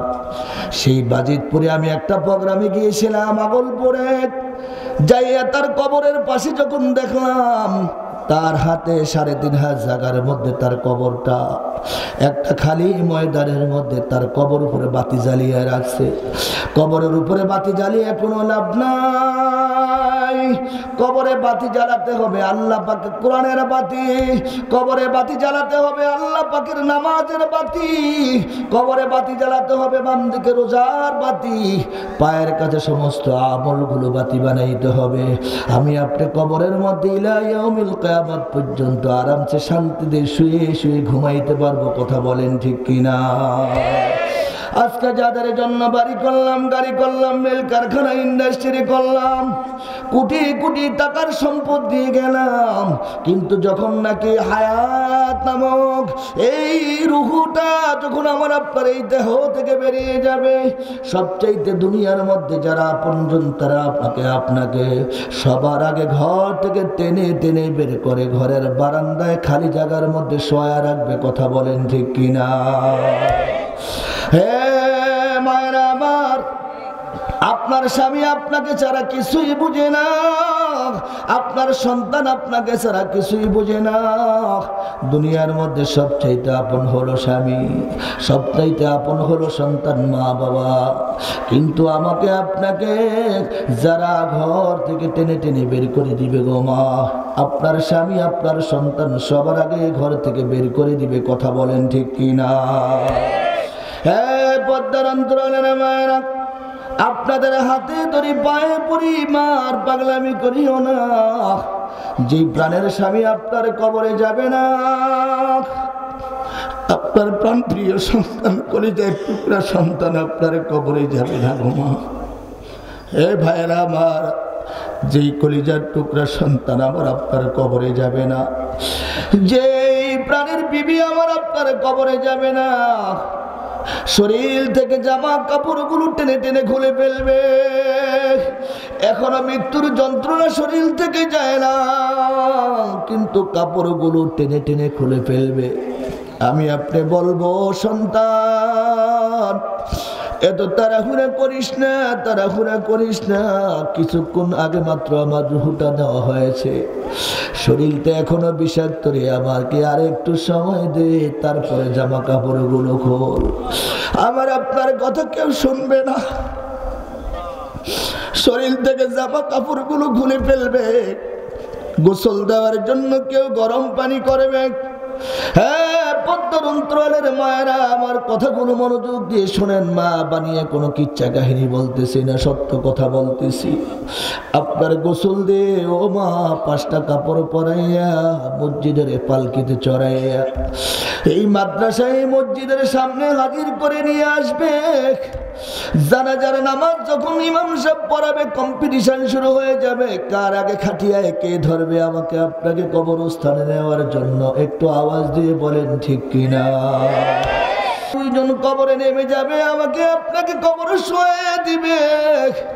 আমি আপনি মনে করবে এই 2 জন মনে আমার আপনজন হবে, আমার সঙ্গে কবরে সঙ্গী হবে, সাথী হবে। না না, এই জন্য বিশ্বনবী মদিনাওয়ালা বলেন, কে আমার উম্মত, মনে করো দুনিয়ার মধ্যে তোমরা 3 ভাই, তোমার 3টা ভাই ছিল, অথবা বলে করো তোমার 3 জন বন্ধু ছিল, আহলুহু মালুহু আমালুহু। আল্লাহর নবী মদিনাওয়ালা বলেন, আহলুহু প্রথম নম্বর তোমার যে বন্ধু, তারা হলো তোমার পরিবার পরিজন। তোমার কবর পর্যন্ত যাবে, তোমাকে জানাজা দিয়ে দাফন করি শেষবারের মতো চলে আসবে, কিন্তু তোমার কবরে যাবে না। কথা বলেন ঠিক কিনা? দুই নম্বরে মালুহু, দুনিয়ার মধ্যে আমার বাড়ি, খালি আমার বাড়ি, আমার গাড়ি, আমার সন্তান, আমার বিবি, আমার মিল কারখানা, আমার বলি, আমার বলতে কিছুই নাই, কিছুই নাই। কথা বলেন ঠিক কিনা? বাদশা সেকান্দার এত বড় বাদশা ছিল, কিন্তু যাবার সময় খালি হাতগুলো কাপড়ের বাহিরে ছিল। হে ভাই, আমার বলতে কিছুই নাই, আমার বলতে কিছুই নাই। আজকে যাদেরকে সবচেয়ে আপনজন মনে করি, তারাই সবার আগে আমার আপনার পর হবে। কথা বলেন ঠিক কিনা? বিশ্বনবী বলেন, তোমার দ্বিতীয় নম্বর বন্ধু তোমার বাড়ি, তোমার গাড়ি, তোমার ধন সম্পদ, তোমার বিল কারখানা, ইন্ডাস্ট্রি। তোমার খবর পর্যন্ত যে বলবে, ও আল্লাহর বান্দা, আজকে তুমি অন্য জগতের, আমি এক জগতের, তোমার সঙ্গে আমার আর কোনো সম্পর্ক নাই। কথা বলেন ঠিক কিনা? হ্যাঁ, পদ্মার অন্তরালের মায়েরা, বিশ্বনবী বলেন, আমালুহু, তিন নম্বরে তোমার যে বন্ধুটা হবে, দুনিয়ার সবাই চলে যাবে, দুনিয়ার ধন সম্পদ দুনিয়ায় পড়ে থাকবে, কিন্তু তোমার তিন নম্বর বন্ধুটা হলো নেক আমল। ওই বন্ধুটা তোমার কবরে থাকবে গো মা। হে মা, কোরআন তেলাওয়াত করবা, একটা হরফে তুমি 10টা নেকি পাইবা। ক্বালা রাসূলুল্লাহ সাল্লাল্লাহু আলাইহি ওয়াসাল্লাম বলেন, মান ক্বারা আল কুরআন হারফাম মিন কিতাবিল্লাহ ফালাহু হাসানাতুন ওয়াল হাসানাতু বিআশরি আমসালিহা। আলিফ লাম মিম, লা কুলু আলিফ লাম মিম বাল, বরং আলিফুন হরফুন ওয়া লামুন হরফুন ওয়া মিমুন হরফুন। আল্লাহর নবী বলেন, কোরআনের একটা হরফ যদি পড়া হয়, একটা হরফে 10টা নেকি দেওয়া হয়, কিন্তু আল্লাহর হাবিব বলেন, আলিফ লাম মিম, এটা কোনো হরফ নয়, বাল বরং আলিফুন হরফুন লামুন হরফুন মিমুন হরফুন। আলিফ একটা হরফ, মিম একটা হরফ, লাম একটা হরফ। ও মা, আল্লাহর কোরআন তেলাওয়াত করবা, তোমার আমল নামায় প্রতিটা হরফে হরফে 20টি করে নেকি ফেরেশতারা লিখে দিবে। হ্যাঁ, পদ্মার অন্তরালের মায়েরা, বিশ্ব নবীর ওয়াজটা একটু মনোযোগ দিয়ে শোনেন গো মা। যেই কবরের মধ্যে আপনার স্বামী যাবে না, আপনার সন্তান যাবে না, আপনার দুনিয়ার আপনজন যাবে না। হে ভাইরা আমার, আল্লাহর নবী বলতেছেন, আল মারআতু ইযা সাল্লাত খামসাহা, যখন কোনো মহিলারা 5 ওয়াক্ত নামাজ পড়বে, ওই নামাজটা as-সালাতু আইয়ামিনিহি, যখন পরিবার পরিজন বন্ধু বান্ধব স্বামী সন্তান কেউ কবরে যাবে না, যখন আমার আপনার স্ত্রী, আমার আপনার ছেলে, আমার আপনার বন্ধু বান্ধব আত্মীয় স্বজন কেউ কবরে যাবে না। ও বাবারা, ও ভাইরা, আবার আল্লাহর হাবিব বলেন, as-সালাতু আইয়ামিনিহি, আবার আপনার ডান পাশে নামাজ হাজির হয়ে যাবে। হ্যাঁ, পদ্মার অন্তরালের মায়েরা, বোনেরা আমার, দ্বিতীয় নম্বর বিশ্ব নবী বলতেছেন, আল মারআতু ইযা সাল্লাত খামসাহা, দ্বিতীয় নম্বরে ওয়াসামাত শাহরাহা, সামনে রমজান আসতেছে, যারা রমজান মাসে রোজা রাখবে, হে ভাইরা, আমরা যারা রমজান মাসে রোজা রাখবো, আমার আপনার ওয়াসিয়ামু আন শিমালিহি, বিশ্বনবী মদিনাওয়ালা বলেন, কবরে যখন শোয়া দিয়ে সবাই চলে আসবে দাফন করে, আমার আপনার বাম পাশে আমার আপনার সেই 30টা রোজা যায় হাজির হয়ে যাবে। মা, ও মা, রোজার গলায় ছুরি চালাইও না, রোজা কাজা করিও না গো মা, রোজা ছেড়ে দিও না মা। রমজান মাসে 30টা রোজার বড় দাম। এই 30টা রোজা যে সমস্ত মহিলারা রাখবে, 3 নম্বরে আল্লাহর হাবিব বলতেছেন, ওয়া আহসানাত ফারজাহা, যারা পর্দা সহকারে চলবে, ইজ্জত আবরু থেকে চলবে। ও ভাইরা আমার, পুরুষের জন্য পর্দা আছে, মা বোনদের জন্য যেমন পর্দা করা ফরজ, পুরুষের জন্য পর্দা করা ফরজ। কথা বলেন ঠিক কিনা? কিন্তু বিশ্বনবী মদিনাওয়ালা বলেন আল মারআতু আওরাতুন, মহিলারা হলো পর্দা থাকার বস্তু।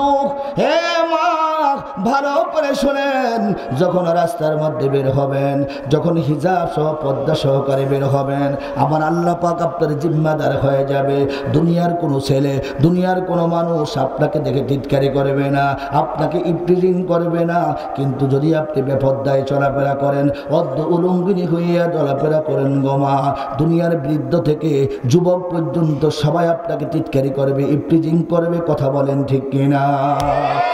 মা, বিশ্ব নবী মদিনাওয়ালা বলেন দুনিয়ার সব সম্পদ, তার মধ্যে সর্বশ্রেষ্ঠ সম্পদ হলো নারী। ও মা, আপনাদেরকে আল্লাহ পাক পৃথিবীর শ্রেষ্ঠ সম্পদ বানিয়েছেন। যেই জিনিসের দাম বেশি, সেই জিনিসের যত্ন করে রাখতে হয়। রডের টন 50,000 টাকা, সেটা কখনো আলমিরাতে ঢুকিয়ে রাখে না, রাস্তার মধ্যে টনে টনে রড ফেলে রাখা হয়। কথা বলেন ঠিক কিনা? কিন্তু স্বর্ণ 50,000 টাকা বড়ি, হীরা তার থেকে আরো দামি, সেটাকে লোহার সিন্ধুকের মধ্যে রাখা হয়। মা, আল্লাহ পাক আপনাদেরকে সারা দুনিয়ার মধ্যে সবচেয়ে দামি সম্পদ বানিয়েছেন। মা, আপনাকে সেই দামি সম্পদটা হেফাজত করে রাখতে হবে। যদি আপনি এই সম্পদের হেফাজত করতে পারেন, আল্লাহ পাক আপনাকে দুনিয়ার মধ্যে আরো সম্মান, আরো ইজ্জত বাড়িয়ে দিবেন। কথা বলেন ঠিক কিনা? মা, হ্যাঁ, পদ্মার অন্তরালের পরে রাখ। বিশ্ব নবী সাল্লাল্লাহু আলাইহি ওয়াসাল্লাম বলেন তৃতীয় নম্বর যে আমলটা, যে সমস্ত মহিলারা আহসানাত ফারজাহা, তারা ইজ্জত আব্রু ঢেকে চলবে, পর্দা সহকারে চলবে। আল্লাহ পাক আপনাদেরকে একটা জমিন দান করেছেন। জোরে আওয়াজ দিয়ে বলেন ঠিক কিনা? যে জমিন যত দামি, এই এলাকার জমিনের দাম কত আমি জানি না। ওই গুলশান বনানীর জমির দাম একটা দাম, ওই রামপুরার জমির একটা দাম, এই জায়গার একটা জমির দাম, সেই ডেমরা জায়গার আরেকটা দাম, কিন্তু মদনপুর গেলে আরেকটা দাম।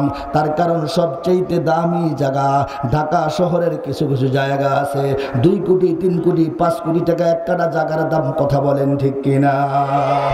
হ্যাঁ মা, আল্লাহ পাক আপনাকে একটা দামি জমিন দান করেছেন। মা, এই জমিনের হেফাজত যে যত বেশি করতে পারছে, আল্লাহ পাক তার জমিনের ফসল তত দামি ফসল বানিয়ে দিয়েছে। কথা বলেন ঠিক কিনা? হে মা, ভালো করে শোনেন, আল্লাহ পাক কত দামি আপনাদের বানাইছে গো মা। পর্দার ওয়াজ করতে গেলে আবার বিশদ লম্বা সময়ের দরকার। ও মা, পর্দা করা ফরজ, নামাজ যেরকম ফরজ, যাকাত যেরকম ফরজ, হজ যেমন ফরজ, এরকম পর্দা করা ফরজ। মা, ভালো করে শোনেন, আমার আল্লাহ পাক কতটা দামি আপনাদের বানাইছে। আদম নবী ছাড়া আল্লাহ দুনিয়ায় যত নবী পাঠাইছে, আপনাদের এই জমিন থেকে আল্লাহ দুনিয়ায় সমস্ত নবীদেরকে আল্লাহ পাঠাইছে। যত আউলিয়া উলিয়া পাঠাইছে, আপনাদের এই জমিন থেকে আল্লাহ পাঠাইছে। যত মুহাদ্দিসিনে কেরাম, যত মুফাসসিরিনে কেরাম, যত মুফতিয়ানে কেরাম, যত শাইখুল হাদিস, যত বক্তা আছে, যত মুফাসসির আছে, যত ইমাম খতিব আছে, আমার আল্লাহ পাক আপনাদের এই জমিন থেকে দুনিয়ায় পাঠাইছে। কথা বলেন ঠিক কিনা? যদিও আল্লাহ আপনাকে নবী বানায় না, হে পদ্মার অন্তরালের মায়েরা বোনেরা, ভালো করে শোনেন, আল্লাহ পাক যদিও নবী বানায় না, কিন্তু সমগ্র কুল কায়নাতের যত নবী আল্লাহ বানাইছে, আপনাদের এই জমিন থেকে আল্লাহ বানাইছে। নবী হতে পারেন না, কিন্তু নবীর মা বানাইয়া আমার আল্লাহ তার চেয়ে আরো হাজার হাজার গুণ মর্যাদা আপনার বাড়িয়ে দিয়েছে। কথা বলেন ঠিক কিনা? মা, 2-1 হাতে গোনা ওলি পাওয়া যায়, কিন্তু যদিও আপনারা ওলি হতে পারেন না, আল্লাহ পাক দুনিয়ায় যত ওলি পাঠিয়েছে, যত আল্লাহর বন্ধুদেরকে পাঠিয়েছে, আপনাদের এই জমিন থেকে আল্লাহ পাঠাইছে। ওলির মা বানায় আল্লাহ আপনার সম্মান বাড়িয়ে দিছে। ও পর্দার অন্তরালের মায়েরা, যদিও শাইখুল হাদিস হতে পারে না, ও মা, আল্লাহ দুনিয়ার সমস্ত শাইখুল হাদিসের মা বানাইয়া আপনার সম্মান আল্লাহ সমুন্নত করে দিয়েছে। যদিও আপনি বড় মুফতি হতে পারেন না, মুহাদ্দিসিনে কেরাম হতে পারেন না, মুফাসসিরিনে কেরাম হতে পারেন না, আল্লাহ দুনিয়ার সমস্ত মুফাসসিরিনে কেরামের মা বানাইয়া, মুহাদ্দিসিনে কেরামের মা বানাইয়া, শাইখুল হাদিসের মা বানাইয়া, ইমাম খতিবের মা বানাইয়া, মুয়াজ্জিনের মা বানাইয়া, বক্তার মা বানাইয়া আল্লাহ ইজ্জত বাড়াইছে না কমাইছে? আর জোরে বলেন, সম্মান তাদের বাড়ছে না কমছে? তোমার এই জমিনের হেফাজত যদি করতে ভাবতে পারো আল্লামা মুফতি আমিন রহমাতুল্লাহ আলাইহির মতো একজন মুফতির মা আল্লাহ বানাইতে পারে, কথা বলেন ঠিক কিনা? আল্লামা শামসুল হক ফরিদপুরি রহমাতুল্লাহ আলাইহির মতো, আল্লামা ওবাইদুল হক রহমাতুল্লাহ আলাইহির মতো, আল্লামা আহমদ শফিউর মতো, দামাত বারাকাতুহুমুল আলিয়ার মতো আল্লাহ আপনাকে একটা নেককার সন্তান দান করতে পারে, কিন্তু শর্ত হলো আপনার এই জমিনের হেফাজত করতে হবে, কথা বলেন ঠিক কিনা?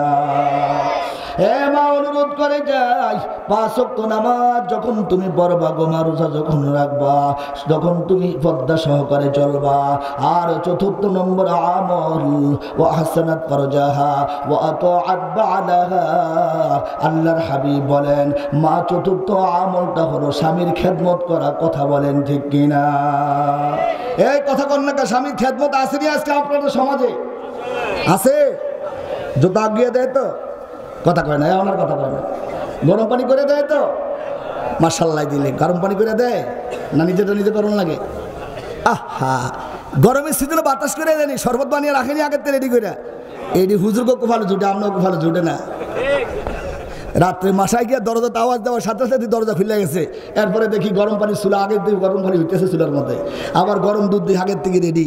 তার কারণ পরিশ্রম করে দুধ না খাইলে শরীর শক্তি কম করবে। হ্যাঁ, কথা কন, হিটার লাগিয়ে রাখছে বলে। আমার মায়েরা হাইছেন না, ভালো করে শোনেন। হ্যাঁ, পর্দার অন্তরালের মায়েরা, বিশ্ব নবীর একটা হাদিস বলে যায়, হে মা ভালো করে শোনেন, স্বামীর খেদমত করতে চাই না, স্বামীকে ভালোবাসতে চাই না, কিন্তু এখন স্বামীর চেয়ে দেখা যায় অন্যজনের জন্য দরদ বেশি, কথা কন ঠিক কিনা? ঘন্টার পর ঘন্টা মোবাইল চলতেছে, স্বামী যদি জিজ্ঞাসা করে কার সঙ্গে কথা বলো, কয় আমি আমার ভাইয়ের সঙ্গে কথা কই, খালার সঙ্গে কথা কই, মামির সঙ্গে কথা কই, আসলে সম্পূর্ণ মিথ্যা কথা, কথা কন ঠিক কিনা? কিন্তু জামাইয়ের লগে 2 মিনিট কথা বলার সময় নাই। ও পর্দার অন্তরালের মায়েরা, স্বামীর খেদমত কেমনি করবেন গো মা? স্বামী ঘরে আসছে, জামাটা একটু গায়ের থেকে খুলে দেন, যদি ঘামে একটু শরীরটা মুছে দেন গো মা। ও মা, আমার আল্লাহ পাক আপনার উপরে খুশি হয়ে যাবে। স্বামী দোকান থেকে আসছে, একটা গ্লাস শরবত দুপুরবেলা গরম দিয়ে আসছে, একটা গ্লাস শরবত বানিয়ে দেন। স্বামীর চুল টিপলে শুধু খেদমত হয় না, মাথায় চুল টেনে দিলে খেদমত হয় না। ও মা, মনের অবস্থা বুঝে স্বামীর কি প্রয়োজন সেটা যদি মিটাইতে পারো, স্বামীর মন যদি খুশি রাখতে পারো, ও মা, তোমার স্বামী যদি বিদায় হয়ে যায়, আর তুমি যদি তোমার স্বামীর আগে বিদায় হয়ে যাও, তোমার স্বামী মসজিদের ইমাম সাহেবের কাছে, এই হামিদিয়া জামি মসজিদের ইমাম সাহেবের কাছে আসিয়া কান্নাকারি করবে আর তোমার জন্য দোয়া চাইবে, কথা বলেন ঠিক কিনা? আমার এলাকায় কিছুদিন আগে 3-4 মাস অথবা 1 বছর আগে একটা ভুল মারা গেল, তার স্বামী মসজিদে আসিয়া হাউ মাউ করে কান্না শুরু করে দিয়েছে। এতটাই ভালোবাসা ছিল স্ত্রীর প্রতি, এতটাই রাজি খুশি ছিল, বারবার আসিয়া দোয়া চাই। হুজুর বড় ভালো মানুষ ছিল, বড় মহব্বতের মানুষ ছিল, আজকে আলাদা হয়ে গেছে, একা হয়ে গেছি, বড় একা হয়ে গেছি। আল্লাহর নবীর হাদিস, আইয়ুমা ইমরাতুন মাতাত যাওজাহা, হে মা, হাদিসটা ভালো করে শুনেন মা, বিশ্বনবী তিরমিজি শরীফের হাদিস, আইয়ুমা ইমরাতুন মাতাত যাওজাহা আনহা রাদিন ইয়াদখুলুল জান্নাহ, রাওয়াহু তিরমিজি। মাগো আল্লাহর হাবিব বলেন, কোন মহিলা যদি মারা যায় আর ওই মহিলার উপরে যদি তার স্বামী সন্তুষ্ট থাকে, আনহা রাদিন ইয়াদখুলুল জান্নাহ, আমার আল্লাহ পাক তাকে জান্নাতে প্রবেশ করিয়ে দিবে। মা, স্বামীর সাথে ভালো ব্যবহার করো। স্বামীকে ঘরে আসার সঙ্গে সঙ্গে যখন দরজায় আওয়াজ দেয়, আসসালামু আলাইকুম ওয়া রাহমাতুল্লাহ, মা স্বামীকে আগে সালামটা দিয়ে দাও। ও ভাইরা আমার, শুধু বিবি সালাম দিবে, আমাদের সালাম দেওয়া দরকার আছে না নাই? আরো আসতে বলেন, সালাম দেওয়া দরকার আছে না নাই? সবাই খালি সালাম পাওয়ার আশায় বসে থাকি আমরা, কিন্তু সালাম দেওয়ার অভ্যাস আমাদের করা দরকার আছে না নাই? বিশ্বনবী সাল্লাল্লাহু আলাইহি ওয়াসাল্লাম যখন মদিনায় গেলেন, যাওয়ার পরে মদিনার লোকদেরকে যখন উপদেশ দিতেছিলেন, তার মধ্যে একটা উপদেশ ছিল, তোমরা বেশি বেশি সালাম দিবে, আত্মীয়তার সম্পর্ক কোনো বিচ্ছিন্ন করবে না, গভীর রাত্রে নামাজ আদায় করবে, রাত্রের সময় বেশি বেশি করে নামাজ আদায় করো। জোরে বলেন আল্লাহু আকবার। হে ভাইরা আমার, ঘরে দরজায় যাইয়া ঘরবাসীকে সালাম দিয়ে দিবেন, আসসালামু আলাইকা ইয়া আসসালামু আলাইকুম ইয়া আহলাল বাইত। আপনি ঘরের মধ্যে সালাম দিয়ে ঢুকবেন, ঘরের মধ্যে শান্তি বর্ষিত হবে, সমস্ত ঘরের লোকদের উপরে রহমত বর্ষিত হবে। ওই ঘরের মধ্যে ঝগড়াঝাটি হবে না, ওই ঘরের মধ্যে অশান্তি থাকবে না। কিন্তু ঘরের মধ্যে যায় ঢুকি নাই সালাম নাই কালাম, বিবিও সালাম দেয় না, আমিও সালাম দেই না। ঘরের মধ্যে ঢোকার সময় মেজাজটা খুব গরম, ঘরে যাইয়েই দেখা যায় উল্টা পাল্টা ব্যবহার, কথা বলেন ঠিক কিনা? আর যখন সালাম রাসূলের সুন্নতের উপর আমল করবেন, ওই ঘরের মধ্যে শান্তি বর্ষিত হবে, রহমত বর্ষিত হবে। কারণ সালাম অর্থ হলো দোয়া, সালাম অর্থ হলো শান্তি। এই জন্য ও আমার পর্দার অন্তরালের মায়েরা, স্বামীর সাথে ভালো ব্যবহার করবেন। আল্লাহর নবী বলেন, স্বামী যদি স্ত্রীকে ডাক দেয় আর উনুনের উপরে রান্না করে, সেই রান্না রেখে স্বামীর ডাকে সঙ্গে সঙ্গে সাড়া দিতে হবে, কথা বলেন ঠিক কিনা? স্বামীর মনে কষ্ট দিয়ে যতই আপনি ইবাদত বন্দি করেন, কিন্তু জান্নাত নসিব হবে না। আমার মায়েরা, চতুর্থ নম্বরে আমল হলো স্বামীর খেদমত করা। কিন্তু আজকে উল্টা, এখন আমার দেখা যায় আমাদের সমাজের ভিতরে উল্টা স্ত্রীর কাপড় ইস্ত্রি করে দেয়, উল্টা স্ত্রীর কাপড় ধুয়ে দেয়, স্ত্রীর মশারিটা টাঙিয়ে দিতে হয়, কথা কন না কি কিনা? রাত্রেবেলায় স্বামী করে গেলে কয় মশারিটা টাঙিয়ে দাও, কয় আমার ভাতটা একটু টেবিলে আইনে দাও, কয় আমার কাপড়টা একটু ধুয়ে দাও, ইস্ত্রি করে দাও। কিন্তু উল্টার ওই স্ত্রীর খেদমত স্বামী করতে হয়, কথা কোন ঠিক কিনা? এটা কোন কাতারে যাইব, জান্নাতে না জাহান্নামে? কথা কয় না, কথা কয় না, ভয় লাগতেছে আপনাদের? এরকম আসেনি আপনাকে সমাজের মধ্যে দুই একজন? ধর্মীয় আজিরা কথা কয় না, এটা আমাকে ড্যামরার মধ্যে আছে, আপনাকে এলাকাত নেই। আজকের হাদিস শোনার পরে আল্লাহ যাতে দুই একজন যদি থাকে, আল্লাহ যাতে সহিবুজ দান করে। সকালে বলেন আল্লাহুম্মা আমিন। হ্যাঁ পর্দার অন্তরালের মায়েরা, আমি মাহবুবুর রহমান বাংলার যে প্রান্তেই যাই, 20 মিনিট সময় আপনাদের জন্য দিয়ে গো মা। পর্দার ওয়াজ যদি এখন শুরু করি, হাদিস যদি পড়া শুরু করি, আর কোরআনের আয়াত যদি একটা একটা বলতে থাকি, মাগো দীর্ঘ সময় লেগে যাবে। তবে একটা হাদিস না বলে পারতেছি না, হাদিসটা বলবো কিনা? বুখারী মুসলিম শরীফের হাদিস।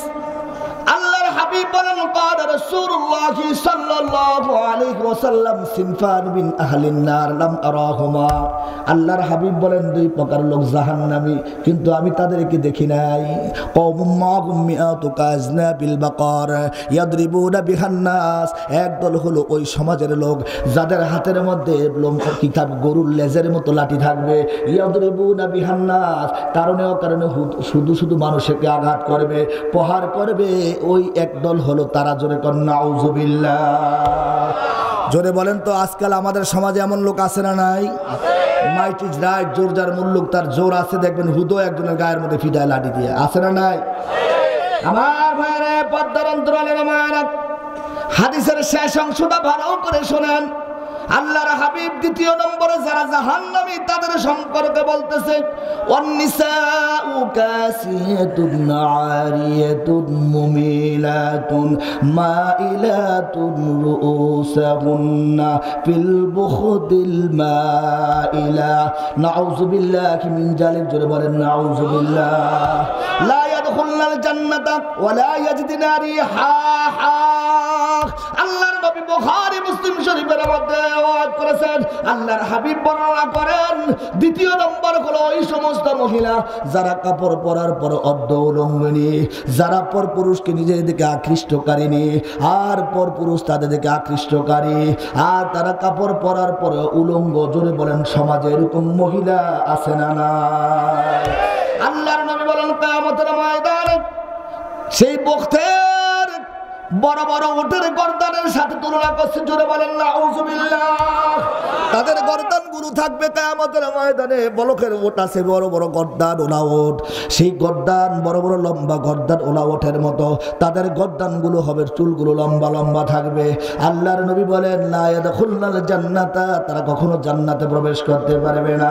ওয়ালা ইয়াজিদুনা রিহাহা, বরং জান্নাত তো দূরে থাকুক, জান্নাতের সুঘ্রাণ পর্যন্ত পাবে না। জোরে বলেন নাউযুবিল্লাহ। এই জন্য মায়েরা অনুরোধ করে যায়, আল্লাহর হাবিব অন্য একটা হাদিসের মধ্যে বলেছেন, সালাসাতুল লা ইয়াদখুলুল জান্নাতা, তিন ধরনের লোক জান্নাতে যাবে না। এক নম্বর হলো আদ-দায়ুস। দায়ুস সে পুরুষও হতে পারে, নারীও হতে পারে। নারী পুরুষের মধ্যে যেই হোক, যেই পুরুষও হতে পারে, নারীও হতে পারে, দায়ুস কখনো জান্নাতে যাবে না। ওয়ার-রাজুলাতু মিনান নিসা, আর একদল আছে মদ্দা মহিলা। কথা কোন সমাজের মধ্যে মদ্দা মহিলা আছে না? না, চলাফেরা পুরা পুরুষের মতো, আসলে সে একজন মহিলা। একে আল্লাহর নবী বলেছেন মদ্দা মহিলা। কথা কোন নাউজুবিল্লাহ। ওয়ামদমিনুল খামর, তিন নম্বরে হলো শরাব পানকারী। এই তিন ব্যক্তি কখনো জান্নাতে যাবে না। জোরে বলেন নাউজুবিল্লাহ। মায়েরা আমার, আপনাদের ঘোষণাটা দিয়ে দিচ্ছি। আল্লাহর হাবিব বলেন যারা এই চারটা আমল করবে তাদের স্থান কোথায় হবে? আল্লাহর নবী বলতেছেন যে যারা নাকি এই চারটা আমল করবে, ফালতাদখুল মিন আইয়ি আবওয়াবিল জান্নাহ শাআত, আপনাকে আল্লাহ পাক বিশ্ব নবী ঘোষণা দিতেছেন জান্নাতের 8টা দরজা আপনার জন্য খুলে দেওয়া হবে, আর যেই কোনো দরজা দিয়ে আপনি আল্লাহর জান্নাতে প্রবেশ করতে পারবেন। জোরে বলেন আলহামদুলিল্লাহ। আমার পর্দার অন্তরালের মায়েরা, আমার ভাইয়েরা, জান্নাত আল্লাহ পাক তাদের জন্য এত সহজ করে দিয়েছেন জান্নাতে যাওয়ার জন্য, কিন্তু তারপরে অধিকাংশ মহিলারা জাহান্নামী হবে। কথা কোন ঠিক কিনা? এরপরে অধিকাংশ আল্লাহর নবী বলেন ইয়া মাআশারান নিসাই তাসাদদাকনা ফাইন্নী ইউরিদুকুন্না আকসারা আহলিন নার, হে নারী সমাজ তোমরা বেশি বেশি করে দান সদকা করো। আমাকে দেখানো হয়েছে যে আমি মেরাজে গিয়ে দেখেছি তোমাদের অধিকাংশ মহিলারা হলো জাহান্নামী। জোরে বলেন নাউজুবিল্লাহ। সেদিকে আর যাচ্ছি না আমার ভাইয়েরা। কবরে আমাকে আপনাকে শোয়ানোর পরে মাথার কাছে কোরআন, পায়ের আমার আপনার ডান পাশে নামাজ, বাম পাশে রোজা, ওয়াসাইরুল হাসানাতি ইনদা রিজলাইহি, সমস্ত আমলগুলো পায়ের কাছে চলে যাবে। আর যখন ফেরেশতারা আসবে প্রশ্ন করার জন্য, কোরআন, নামাজ, রোজা, সমস্ত আমলগুলো চতুর্দিক দিয়ে আমাকে আপনাকে বেষ্টনী দিয়ে রাখবে। ফেরেশতারা প্রশ্ন করবে, হ্যাঁ কোরআন, হ্যাঁ নামাজ, হ্যাঁ রোজা, কতদিন পর্যন্ত তোমরা এখানে থাকিয়া পাহারা দিবে?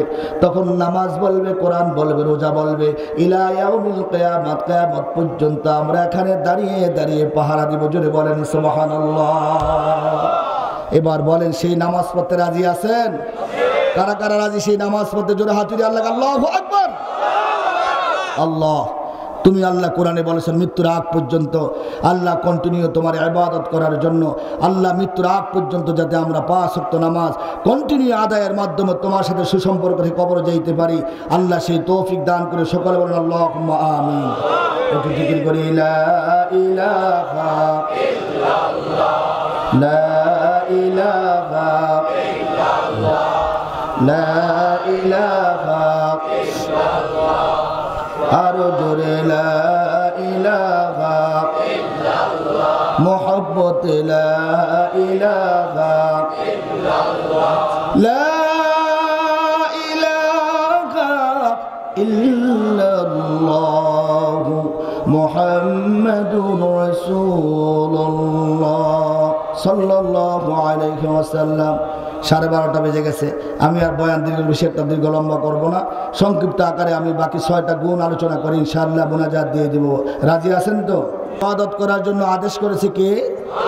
আরো আস্তে করে ইবাদত করার জন্য আদেশ করেছে কে? আল্লাহ রাব্বুল আলামিন বলেন ওয়া'বুদ রাব্বাকা হাত্তা ইয়া'তিয়াকাল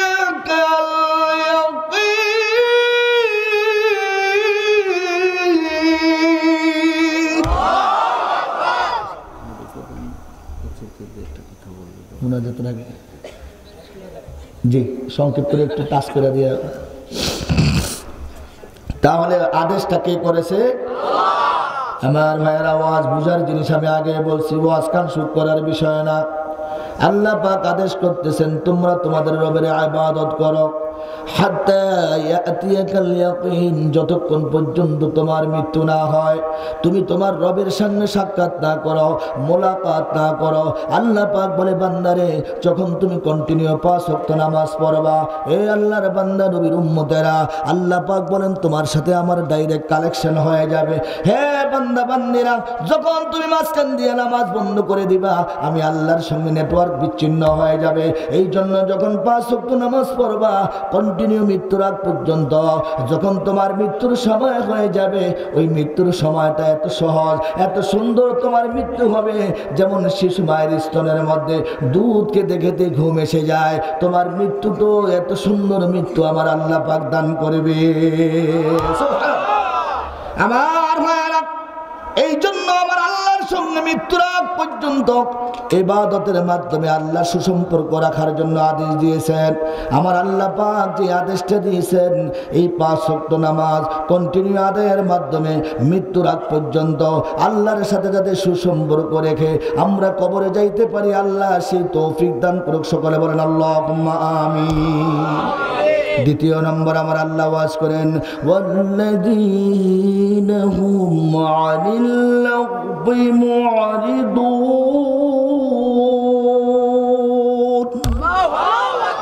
আমার আল্লাহ পাক বলেন, সফল কাম অবশ্যই সফল কাম মুমিন তারা, অনর্থক কথাবার্তা বলে না যারা।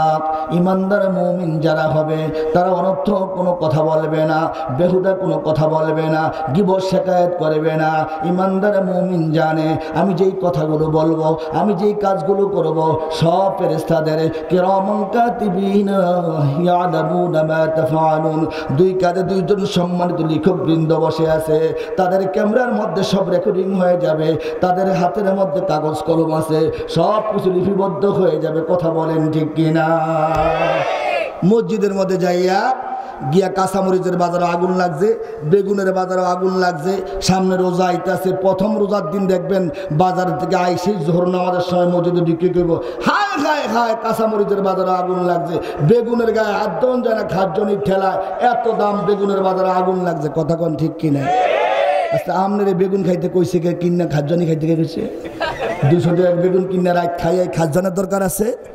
বাজারে পেঁপে পাওয়া যায় না, পেঁপে তো লিভারের জন্য খুব উপকার, এটা ঠিক না? আপনি পেঁপেটা আইন না পাতলা করে বেগুনের মধ্যে কাটটা আপনি এটা দিয়ে বেগুনি বানিয়ে খান না, আর এমন কি ফরজ আইন যে বেগুনি খাইতে হইব? হ্যাঁ, আর মসজিদে আয়া মসজিদ গরম করে আনান, বাজারের মধ্যে আগুন লাগছে, কাঁচা বেগুনের মধ্যে হাত দিতারি না, কাঁচা মরিচের মধ্যে হাত দিতারি না, এমন ঝাল, এত দাম বাড়ছে। একটু প্রথম 2-1 দিন একটু গরম থাকে বাজার। কথা কোন ঠিক কিনা? আচ্ছা, মসজিদে কি কাঁচা মরিচের কথা কয় না জায়গা, আর বেগুনের দাম বাড়েন না জায়গা? আল্লাহর নবী বলেন, মসজিদে যারা যাবে যাওয়ার পরে চুপচাপ বসে থাকবে, নামাজ না পড়ালো যতক্ষণ পর্যন্ত মসজিদে চুপচাপ বসে থাকবে, নামাজ পড়ার সব তার আমলনামায় ফেরেশতারা লিখে দিবে। আর জুমার দিন যারা মসজিদে আযান দেওয়ার পরে যারা মসজিদে যাবে, শুক্রবার জুমার দিনের কথা বলছি, যেখানে জায়গা পাবে সেখানে জায়গা বসবে, হুজুর বয়ান করতেছে বয়ান শুনবে, খুতবা দিতেছে খুতবা শুনতেছে, নামাজ পড়লো দোয়া পড়লো, আস্তে মসজিদ থেকে বেরিয়ে গেল। আল্লাহর নবী মদিনাওয়ালা বলেন, ওই লোকটা বেগুনা মাসুম হইয়া হজ করার দিন যেমন হজের ময়দান থেকে আরাফার ময়দান থেকে বেগুনা মাসুম হইয়া ওই মিনার ময়দানে যায়, আল্লাহর নবী বলেন বেগুনা মাসুম হইয়া বাড়িতে ফিরে গেল। আমার ভাইয়ারা, এই জন্য যারা ইমানদার মুমিন হবে, মুমিনের দ্বিতীয় নম্বর গুণ, এই আয়াতের উপরে তাফসীর করলে বিশাল বড় লম্বা ঘটনা, তাআল্লুক মাআফি খালকিল্লাহ, আল্লাহ পাকের সৃষ্টি জগতের সাথে সুসম্পর্ক করা, ইসলাহে নফসের আত্মশুদ্ধি করা, বিশাল লম্বা আলোচনা, সময় নাই।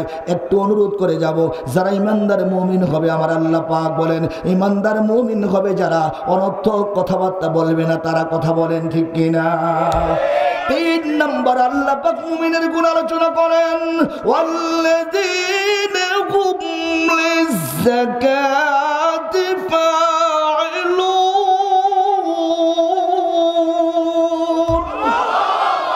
আমার আল্লাহ পাক বলেন ইমানদার মুমিন, সফল কাম মুমিন হলো তারা সঠিকভাবে যাকাত আদায় করে যারা। কথা বলেন ঠিক কিনা? ইমানদার মুমিন যারা হবে তারা কখনো ধোঁকাবাজি হবে না, তারা কখনো যাকাতের মধ্যে ফাঁকবাজি করবে না। আর এক গাঠি কাপড় তাকবুরে কিনে আনিয়া এরকম 4-5টা মিডিয়া লাগাইয়া জনগণকে দেখাইবো না যাকাত দিতেছি। কথা কোন ঠিক কিনা? কারণ জাকাতটা পুঙ্খানু ট্রেজারারকে দিয়ে হিসাব করবে কত কোটি টাকা আয় হয়েছে, আমার কত টাকা জাকাত আসছে। দেখো আমার এলাকায় বহুত গরিব আছে, লিস্ট করে করে 50,000, 20,000, 25,000, 1 লাখ টাকা করে দিয়ে সঠিকভাবে জাকাত আদায় করবে। আর আল্লাহ পাক এই বান্দাকে যদি এই বছর 1 কোটি টাকার মালিক বানিয়ে থাকে, আমি মাহবুবুর রহমান আল্লাহর কসম করে বললাম, জাকাতের আরেকটা অর্থ হলো মালকে বৃদ্ধি করা, জাকাতের আরেকটা অর্থ হলো মালকে পবিত্র করা। জাকাত যে ব্যক্তি সঠিকভাবে আদায় করবে তার মাল জীবনে কোনোদিন নষ্ট হবে না, ধ্বংস হবে না। কথা বলেন ঠিক কিনা? আমরা সঠিকভাবে জাকাত আদায় করি না। ইমানদার মুমিনের 3য় নম্বর গুণ, সে আল্লাহর যদি জাকাত ফরজ করে থাকে সে জাকাত আদায় করবে। কথা বলেন ঠিক কিনা? জাকাতের বয়ান সামনে রমজান আসছে, ইমাম সাহেব হুজুর করবো, এটা এখানেই রাখলাম। কথা কয় না কার?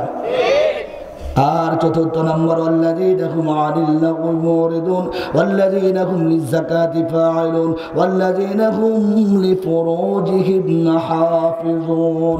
হ্যাঁ যুবতী বোনেরা আমার, যুবক ভাইয়েরা আমার, আল্লাহ পাক ইমানদার মুমিন যারা হবে, আল্লাহ পাক বলেন অবশ্যই সফলকাম ইমানদার মুমিন মুমিনাত হলো তারা নিজের লজ্জাস্থানের হেফাজত করে যারা। কথা বলেন ঠিক কিনা? কারণ হলো কিয়ামতের ময়দানে আল্লাহ পাক যুবক ভালো করে শোনো, আল্লাহ প্রশ্ন করবে ওয়ান শাবাবিহি ফিমা আবলা, তোমাকে যে যৌবনকাল দান করা হয়েছিল, এই যুবক তোমার এই যৌবনকাল কোথায় ব্যয় করেছো? সঠিকভাবে জবাব দেওয়া সম্ভব হবে না। আর যদি লজ্জাস্থান আমার আল্লাহর হুকুম নবীর তরিকা মতো ব্যবহার করা হয়, জবাব দেওয়া কোনো কষ্ট হবে না রে যুবক। ও যুবক অনুরোধ করে যায়, বিশ্বনবী সাল্লাল্লাহু আলাইহি ওয়াসাল্লাম বলেছেন 7 ব্যক্তিকে আল্লাহ আরশের নিচে জায়গা করে দিবে। 2য় নম্বরে তোমাদের কথা আল্লাহ আল্লাহর নবী মদিনাওয়ালা বলেছেন ওয়ান শাবাবিহি ফিমা আবলা।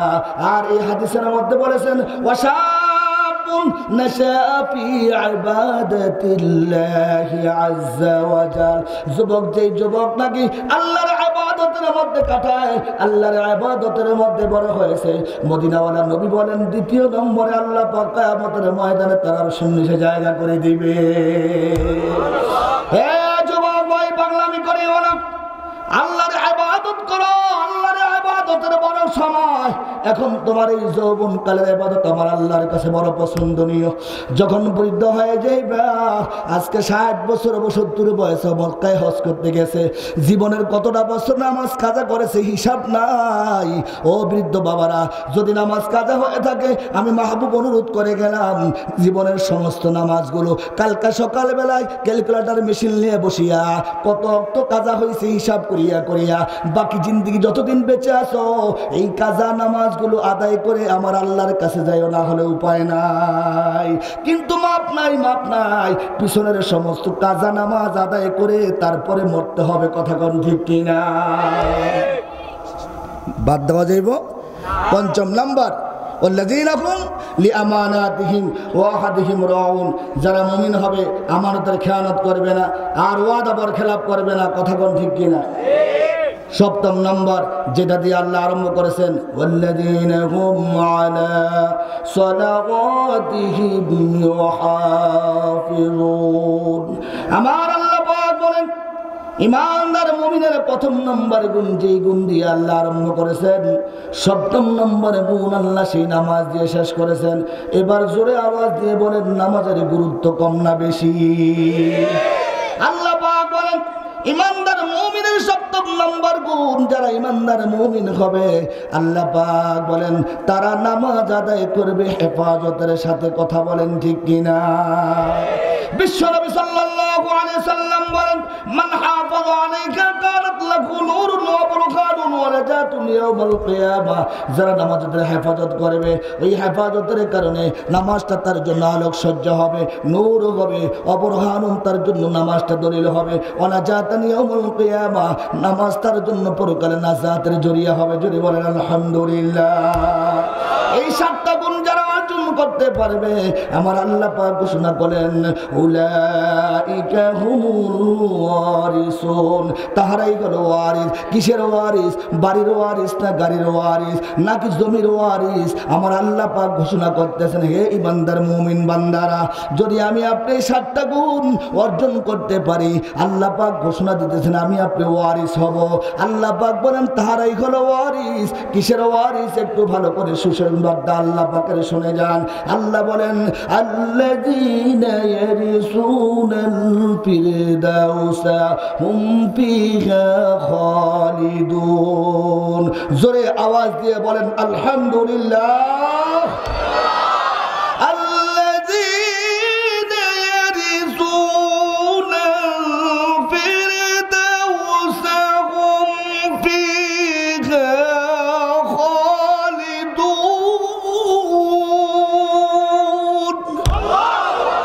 আমার আল্লাহ রাব্বুল আলামিন বলেন তাহারাই হলো ওয়ারিস। কিসের ওয়ারিস? আমার আল্লাহ পাক বলেন আল্লাযীনা যাহারা ইয়ারিসুনাল ফিরদাউসা, জান্নাতুল ফিরদাউসের ওয়ারিস হবে। হুম ফিহা খালিদুন, তারা সেই জান্নাতের মধ্যে প্রবেশ করবে। আমার আল্লাহ পাক বলেন হে মুমিন বান্দা বান্দিরা, যখন এই 7টা গুণ অর্জন করতে পারবে আমি আল্লাহ পাক তোমাদেরকে জান্নাতের ওয়ারিস বানিয়ে দিব। কারা কারা আল্লাহর সেই জান্নাতুল ফিরদাউসে যাইতে রাজি? একটু আল্লাহকে হাত উঠিয়ে দেখেন। আল্লাহু আকবার। আয় আল্লাহ, এই দুনিয়া থেকে কামেল পরিপূর্ণ ইমানদার মুমিন হয়ে আল্লাহ এই 7টা গুণ অর্জনের মাধ্যমে মাবুদ জান্নাতুল ফিরদাউসের ওয়ারিস হইয়া এই দুনিয়া থেকে যাতে কবরে যাইতে পারি, আল্লাহ 5 ওয়াক্ত নামাজের মাধ্যমে তোমার সাথে সুসম্পর্ক রেখে যাতে কবরে যাইতে পারি, আল্লাহ সেভাবে আমাদেরকে আমল করার তৌফিক দান করে। সকলে বলেন আল্লাহুম্মা আমিন।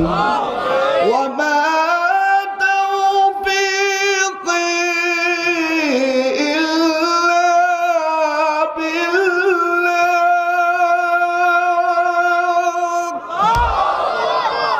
وما توفيقي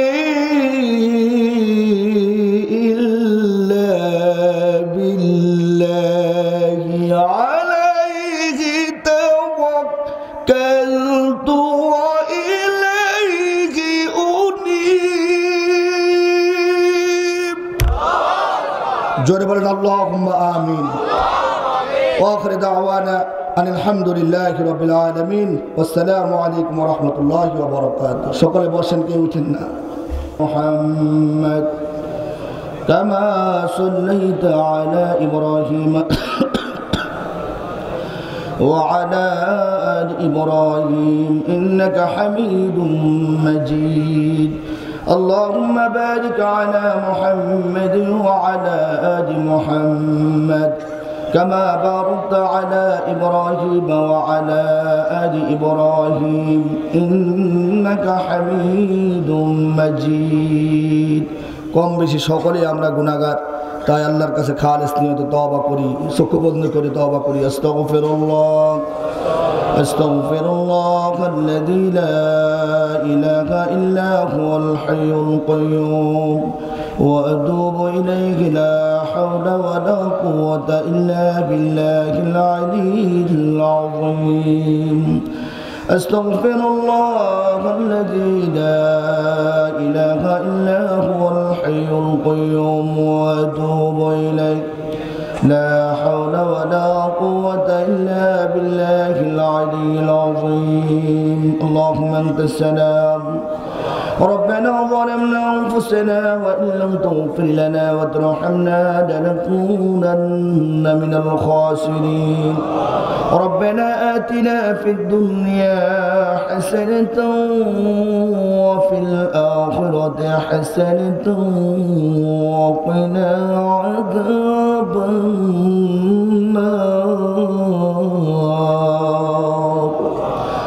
ربنا اغفر لي ولوالدي ولأستاذنا ولشيخنا ولمشايخنا ولأزواجنا ولأحبابنا ولمن حقنا علينا بالمؤمنين والمؤمنات والمسلمين والمسلمات الأحياء منهم والأموات يا رب العالمين.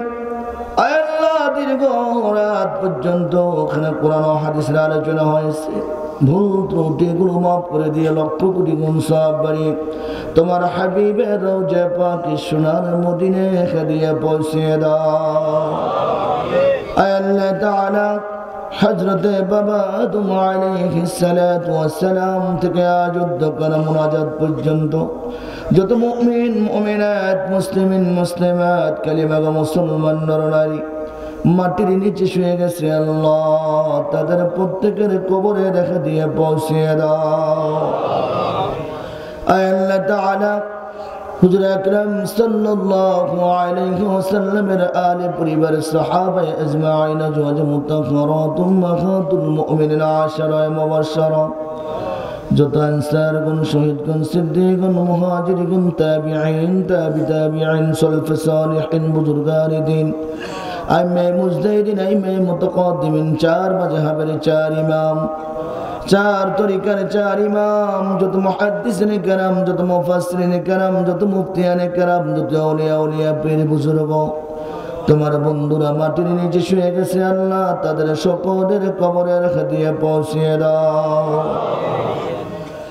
আয় আল্লাহ তাআলা কে জানি আমার মতো এতিম তোমার বন্ধু বিশ্বনবীর মতো এতিম এখানে হাত উঠাইছে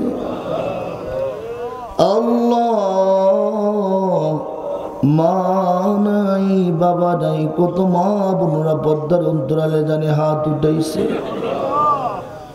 ও মালিক যেই মা যেই বাবা জীবনের সমস্ত সুখগুলো বিসর্জন দিয়ে আমাদেরকে মানুষের মতো মানুষ করার জন্য আজীবন চেষ্টা করে গেছে আল্লাহ নিজে না খাবার খেয়ে আমাদের মুখে খাবার উঠিয়ে দিয়েছে। জীবনে কোনোদিন ভালো পোশাক পরে না আমাদের দাবি দাবি ভালো পোশাক পরিয়েছে। ঈদে কোনোদিন নতুন জামা গায়ে লাগায় না, পুরাতন পাঞ্জাবি লুঙ্গি সাবান দিয়ে ধুয়ে ঈদগাহে চলে যাইত। চট্টগ্রামের সেই বাংলা সাবানের কথা এখনো ভুলতে পারি নাই আল্লাহ। 1 কেজি ওজনের সাবানটা কিনে নিয়ে মাকে বলতো গরম পানির মধ্যে সাবানটা গলাইয়া আমার পাঞ্জাবিটা আমার লুঙ্গিটা সুন্দর করে আমার গেঞ্জিটা ধুয়ে দিও, আমি কালকে ঈদের নামাজ পড়তে যাব।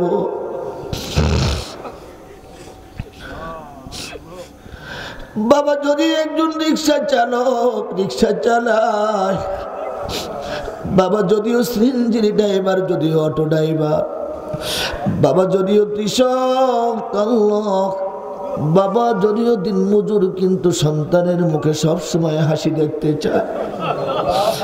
সারা রাত্রি রিক্সা চালাইয়া সকাল বেলা ঈদের দিন সন্তানের জন্য একটা নতুন জামা, নতুন পায়জামা, নতুন টুপি, একটা নতুন এক জোড়া জুতা নিয়ে সন্তানের জন্য বাড়িতে হাজির হয়, কারণ আমার সন্তান ঈদগাহে নতুন পোশাক পরিয়া যাবে।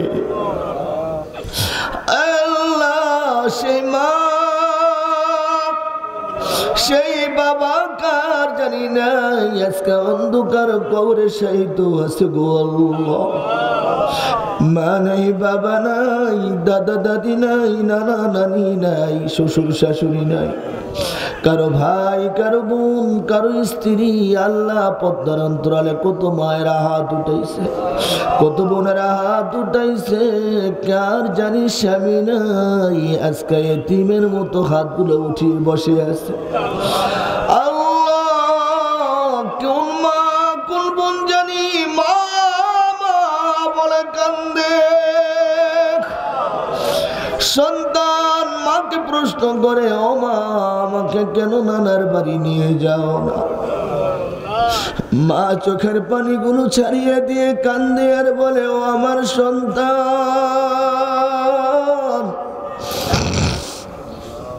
আমি কার কাছে যাব রে? আমার তো মাও নাই, বাবাও নাই। মা বাবাকে হারিয়ে ফেলেছি, এখন কার কাছে যাই মনের দুঃখগুলো বলবো? কোন অসহায় মা জানি, কোন বোন জানি আমাদের সাথে, আমরা অসহায়দের সাথে হাত উঠেছে। আল্লাহ সেই আপা আম্মার কবরে কেমনে আযাব দিবে আল্লাহ? আমাদের মা বাবার কবরে আগুন দিয়ে কষ্ট দিয়ে না আল্লাহ। দুনিয়ার আগুন সহ্য করতে পারি না, কেমনে তোমার জাহান্নামের সে আগুন সহ্য করবে আল্লাহ? আমাদের মা বাবা, আমাদের সন্তান, আমাদের বিবি, আমাদের ভাই বোন, আল্লাহ তাদেরকে মাফ করে দাও। আল্লাহ আমরা যারা টাকা দিয়ে, অর্থ দিয়ে, ভালোবাসা দিয়ে, বুদ্ধি দিয়ে, পরামর্শ দিয়ে এখানে সহযোগিতা করেছি, অনেকেরই মা বাবা নাই, অনেকেরই দাদা দাদি, নানা নানি, শ্বশুর শাশুড়ি, ভাই বোন, আত্মীয় স্বজন হারিয়ে ফেলেছে। মা বোনরাও টাকা দিয়েছে, কারো স্বামী নাই, কারো ভাই নাই, কারো বোন নাই। আল্লাহ প্রত্যেকের কবরে রেখা দিয়ে পৌঁছে দাও। আল্লাহ এই মাহফিলের ইন্তজাম করতে চাইয়া যারা ক্লান্ত পরিশ্রম করেছে, যারা টাকা পয়সা দিয়ে সহযোগিতা করেছে, কেউ জান দিয়ে, কেউ মাল দিয়ে, কেউ সময় দিয়ে আল্লাহ সাহায্য করেছে, আল্লাহ প্রত্যেকের সাহায্য তোমার শাহী দরবারে কবুল করে নাও। আয় আল্লাহ এই মাদ্রাসা মসজিদকে তুমি তোমার শাহী দরবারে কবুল করে নাও। আয় আল্লাহ তোমার ঘর মসজিদের আমানত তোমার হাতে অর্পণ করে গেলাম, মসজিদের জিম্মাদারি তোমার হাতে উঠিয়ে দিয়ে গেলাম। আল্লাহ তোমার কাছে কিছুরই অভাব নাই রে মালিক। তুমি তোমার কোন বান্দার মাধ্যমে বিশাল এই মাদ্রাসা মসজিদ কমপ্লেক্স তৈরি করাইবা, আল্লাহ তুমি ভালো জানো। আল্লাহ এলাকার সকলের সহযোগিতার মাধ্যমে আল্লাহ তোমার ঘর মসজিদ, তোমার নবীর ঘর মাদ্রাসা মসজিদ কমপ্লেক্সে তুমি কবুল করে নাও। আয় আল্লাহ এই এলাকার জন্য একটা মডেল হিসেবে আল্লাহ এই মসজিদ মাদ্রাসাকে আল্লাহ তুমি কবুল করে নাও। আয় আল্লাহ এই এলাকার উপরে খাস রহমত নাজিল করে দাও। যতগুলো হাত উঠাইছি আল্লাহ আমাদের প্রত্যেকের জিন্দেগির সমস্ত গুনাহ খাতা মাফ করে দাও। আয় আল্লাহ আজকের মাহফিলের প্রধান অতিথি হাজী মোহাম্মদ আব্বাস উদ্দিন সাহেব, আজকের মাহফিলের সভাপতি জনাব হাজী মোহাম্মদ আসলাম কাজী সাহেব, আল্লাহ তাদেরকে তুমি কবুল আর মঞ্জুর করে নাও। আয় আল্লাহ দীর্ঘ হায়াত, নেক হায়াত দান করে দাও। আয় আল্লাহ যারা বিদেশে আছে তোমার কুদরতে হাতে উঠিয়ে দিলাম, আল্লাহ তুমি তাদেরকে তোমার কুদরতে হাতে সুপর্দ করে নাও। যারা অসুস্থ আছে আল্লাহ তুমি ভালো না করলে দুনিয়ার কোনো ডাক্তার, দুনিয়ার কোনো কবিরাজ ভালো করার ক্ষমতা নাই। আল্লাহ তুমি সকলকে সুস্থতার নিয়ামত দান করে দাও। বাংলাদেশ আওয়ামী লীগের সাধারণ সম্পাদক, সেতু মন্ত্রী, যোগাযোগ মন্ত্রী আল্লাহ ওবায়দুল কাদের সাহেব মেডিকেলে ভর্তি আছে সিঙ্গাপুরে। আজকে জুমার নামাজে মুসল্লিদেরকে নিয়ে দোয়া করেছি, আল্লাহ তুমি তোমার বান্দাকে নেক হায়াত, হায়াতে তৈয়বা দান করে দাও। ওয়ানুনাজ্জিলু মিনাল কুরআনি মা হুয়া শিফাa'un ওয়া রাহমাতুল লিল মুমিনিন। কুল হুয়া লিল্লাযীনা আমানু হুদান ওয়া শিফাa'un وإذا مرضت فهو يشفين ويشفي صدور قوم مؤمنين। আয় আল্লাহ সারা বাংলাদেশের মানুষ তার জন্য দোয়া করতেছে, উলামায়ে কেরাম দোয়া করতেছে, মসজিদের আসাদজায়ে কেরাম, মাদ্রাসার আসাদজায়ে কেরাম, আইম্মে মাসাজিদ আল্লাহ সবাই দোয়া করতেছে, আল্লাহ তুমি তোমার বান্দাকে সুস্থতা দান করে দিও। আয় আল্লাহ যে যে আশা নিয়ে এখানে বসে আছে আল্লাহ প্রত্যেকের দিলের নেক নেক মাকাসুদ গুলো পুরো করে দাও। যারা ঋণগ্রস্ত আল্লাহ ঋণ পরিশোধ করার ব্যবস্থা করে দাও। যারা অভাবগ্রস্ত অভাব-অনটন দূর করে দাও। যারা ব্যবসা বাণিজ্য করতেছে আল্লাহ ব্যবসার মধ্যে তুমি বরকত দিয়ে দাও। যারা চাকরি করে আল্লাহ চাকরির মধ্যে পদোন্নতির ব্যবস্থা করে দিও। আয় আল্লাহ আমাদের ছেলে মেয়ে যাদের বিবাহ দেওয়ার উপযুক্ত হয়েছে আল্লাহ সৎ পাত্র সৎ পাত্রীর ব্যবস্থা আল্লাহ তুমি করে দিও। আয় আল্লাহ এই এলাকাবাসী এবং এই মসজিদ কমিটির ম্যানেজিং কমিটিতে যারা আছে, উপদেষ্টা পরিষদে যারা আছে আল্লাহ সকলকে তোমার কুদরতে হাতে উঠিয়ে দিলাম, সকলের তুমি জিম্মাদার হয়ে যাও। ربنا تقبل منا إنك أنت السميع العليم وتب علينا إنك أنت التواب الرحيم رب ارحمهما كما ربياني صغيرا আল্লাহ সর্বশেষ ফরিয়াদ আল্লাহ যুব সমাজগুলোকে আল্লাহ খালিদ বিন ওয়ালিদের মতো আল্লাহ কবুল করে নাও আল্লাহ যে যুব সমাজগুলো টিভির সামনে থাকার কথা ছিল যে যুব সমাজগুলো এখন কানের মধ্যে হেডফোন লাগিয়ে গান শোনার কথা ছিল আল্লাহ কোরআনের মহব্বতে আল্লাহ এই মাহফিলে গভীর রজনী পর্যন্ত এখনো বসে আছে আমার বৃদ্ধ বাবারা এত লং টাইম দীর্ঘ সময় সেই মাগরিব থেকে এখনো বসা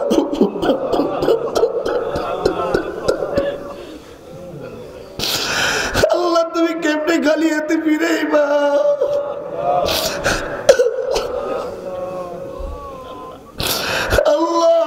তোমার তো দরজার ভাঙ আল্লাহ কাঙ্গালাম না তোমার দরজার ভিক্ষু আমাদেরকে তোমার দরবার থেকে তাড়িয়ে দিও না রে মালিক আল্লাহ তোমার দরজা ছাড়া আমাদের আর কোনো দরজা নেই রে মালিক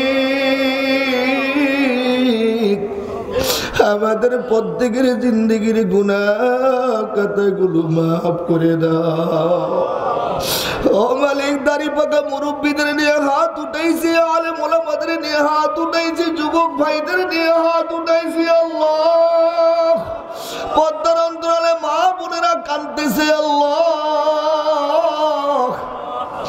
তোমার কি দুইটা হাত কারো পছন্দ হয় না রে মালিক ওই দুইখানা হাতের উসিলায় আমাদের প্রত্যেককে তুমি মাফ করে দাও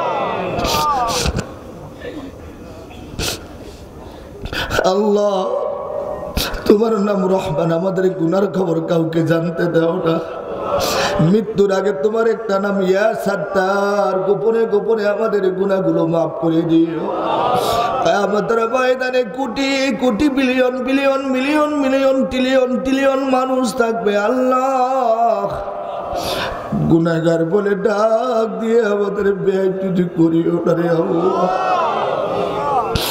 ও মালিক আমাদের সন্তানগুলোকে দিনদার ইমানদার মুত্তাকি আবেদ সালেহ নেককার সন্তান হিসেবে কবুল করে নাও আল্লাহ আমাদের সন্তানদের দিয়ে আমাদের লাঞ্ছিত করিও না অপদস্থ করিও না আল্লাহ বেইজ্জতি করিও না এমন নাফরমান সন্তান আমাদের দিও না গো যে সন্তানের জন্য কলঙ্কের বালা দুনিয়া এবং আখিরাতে গিয়ে ঘুরতে হবে আল্লাহ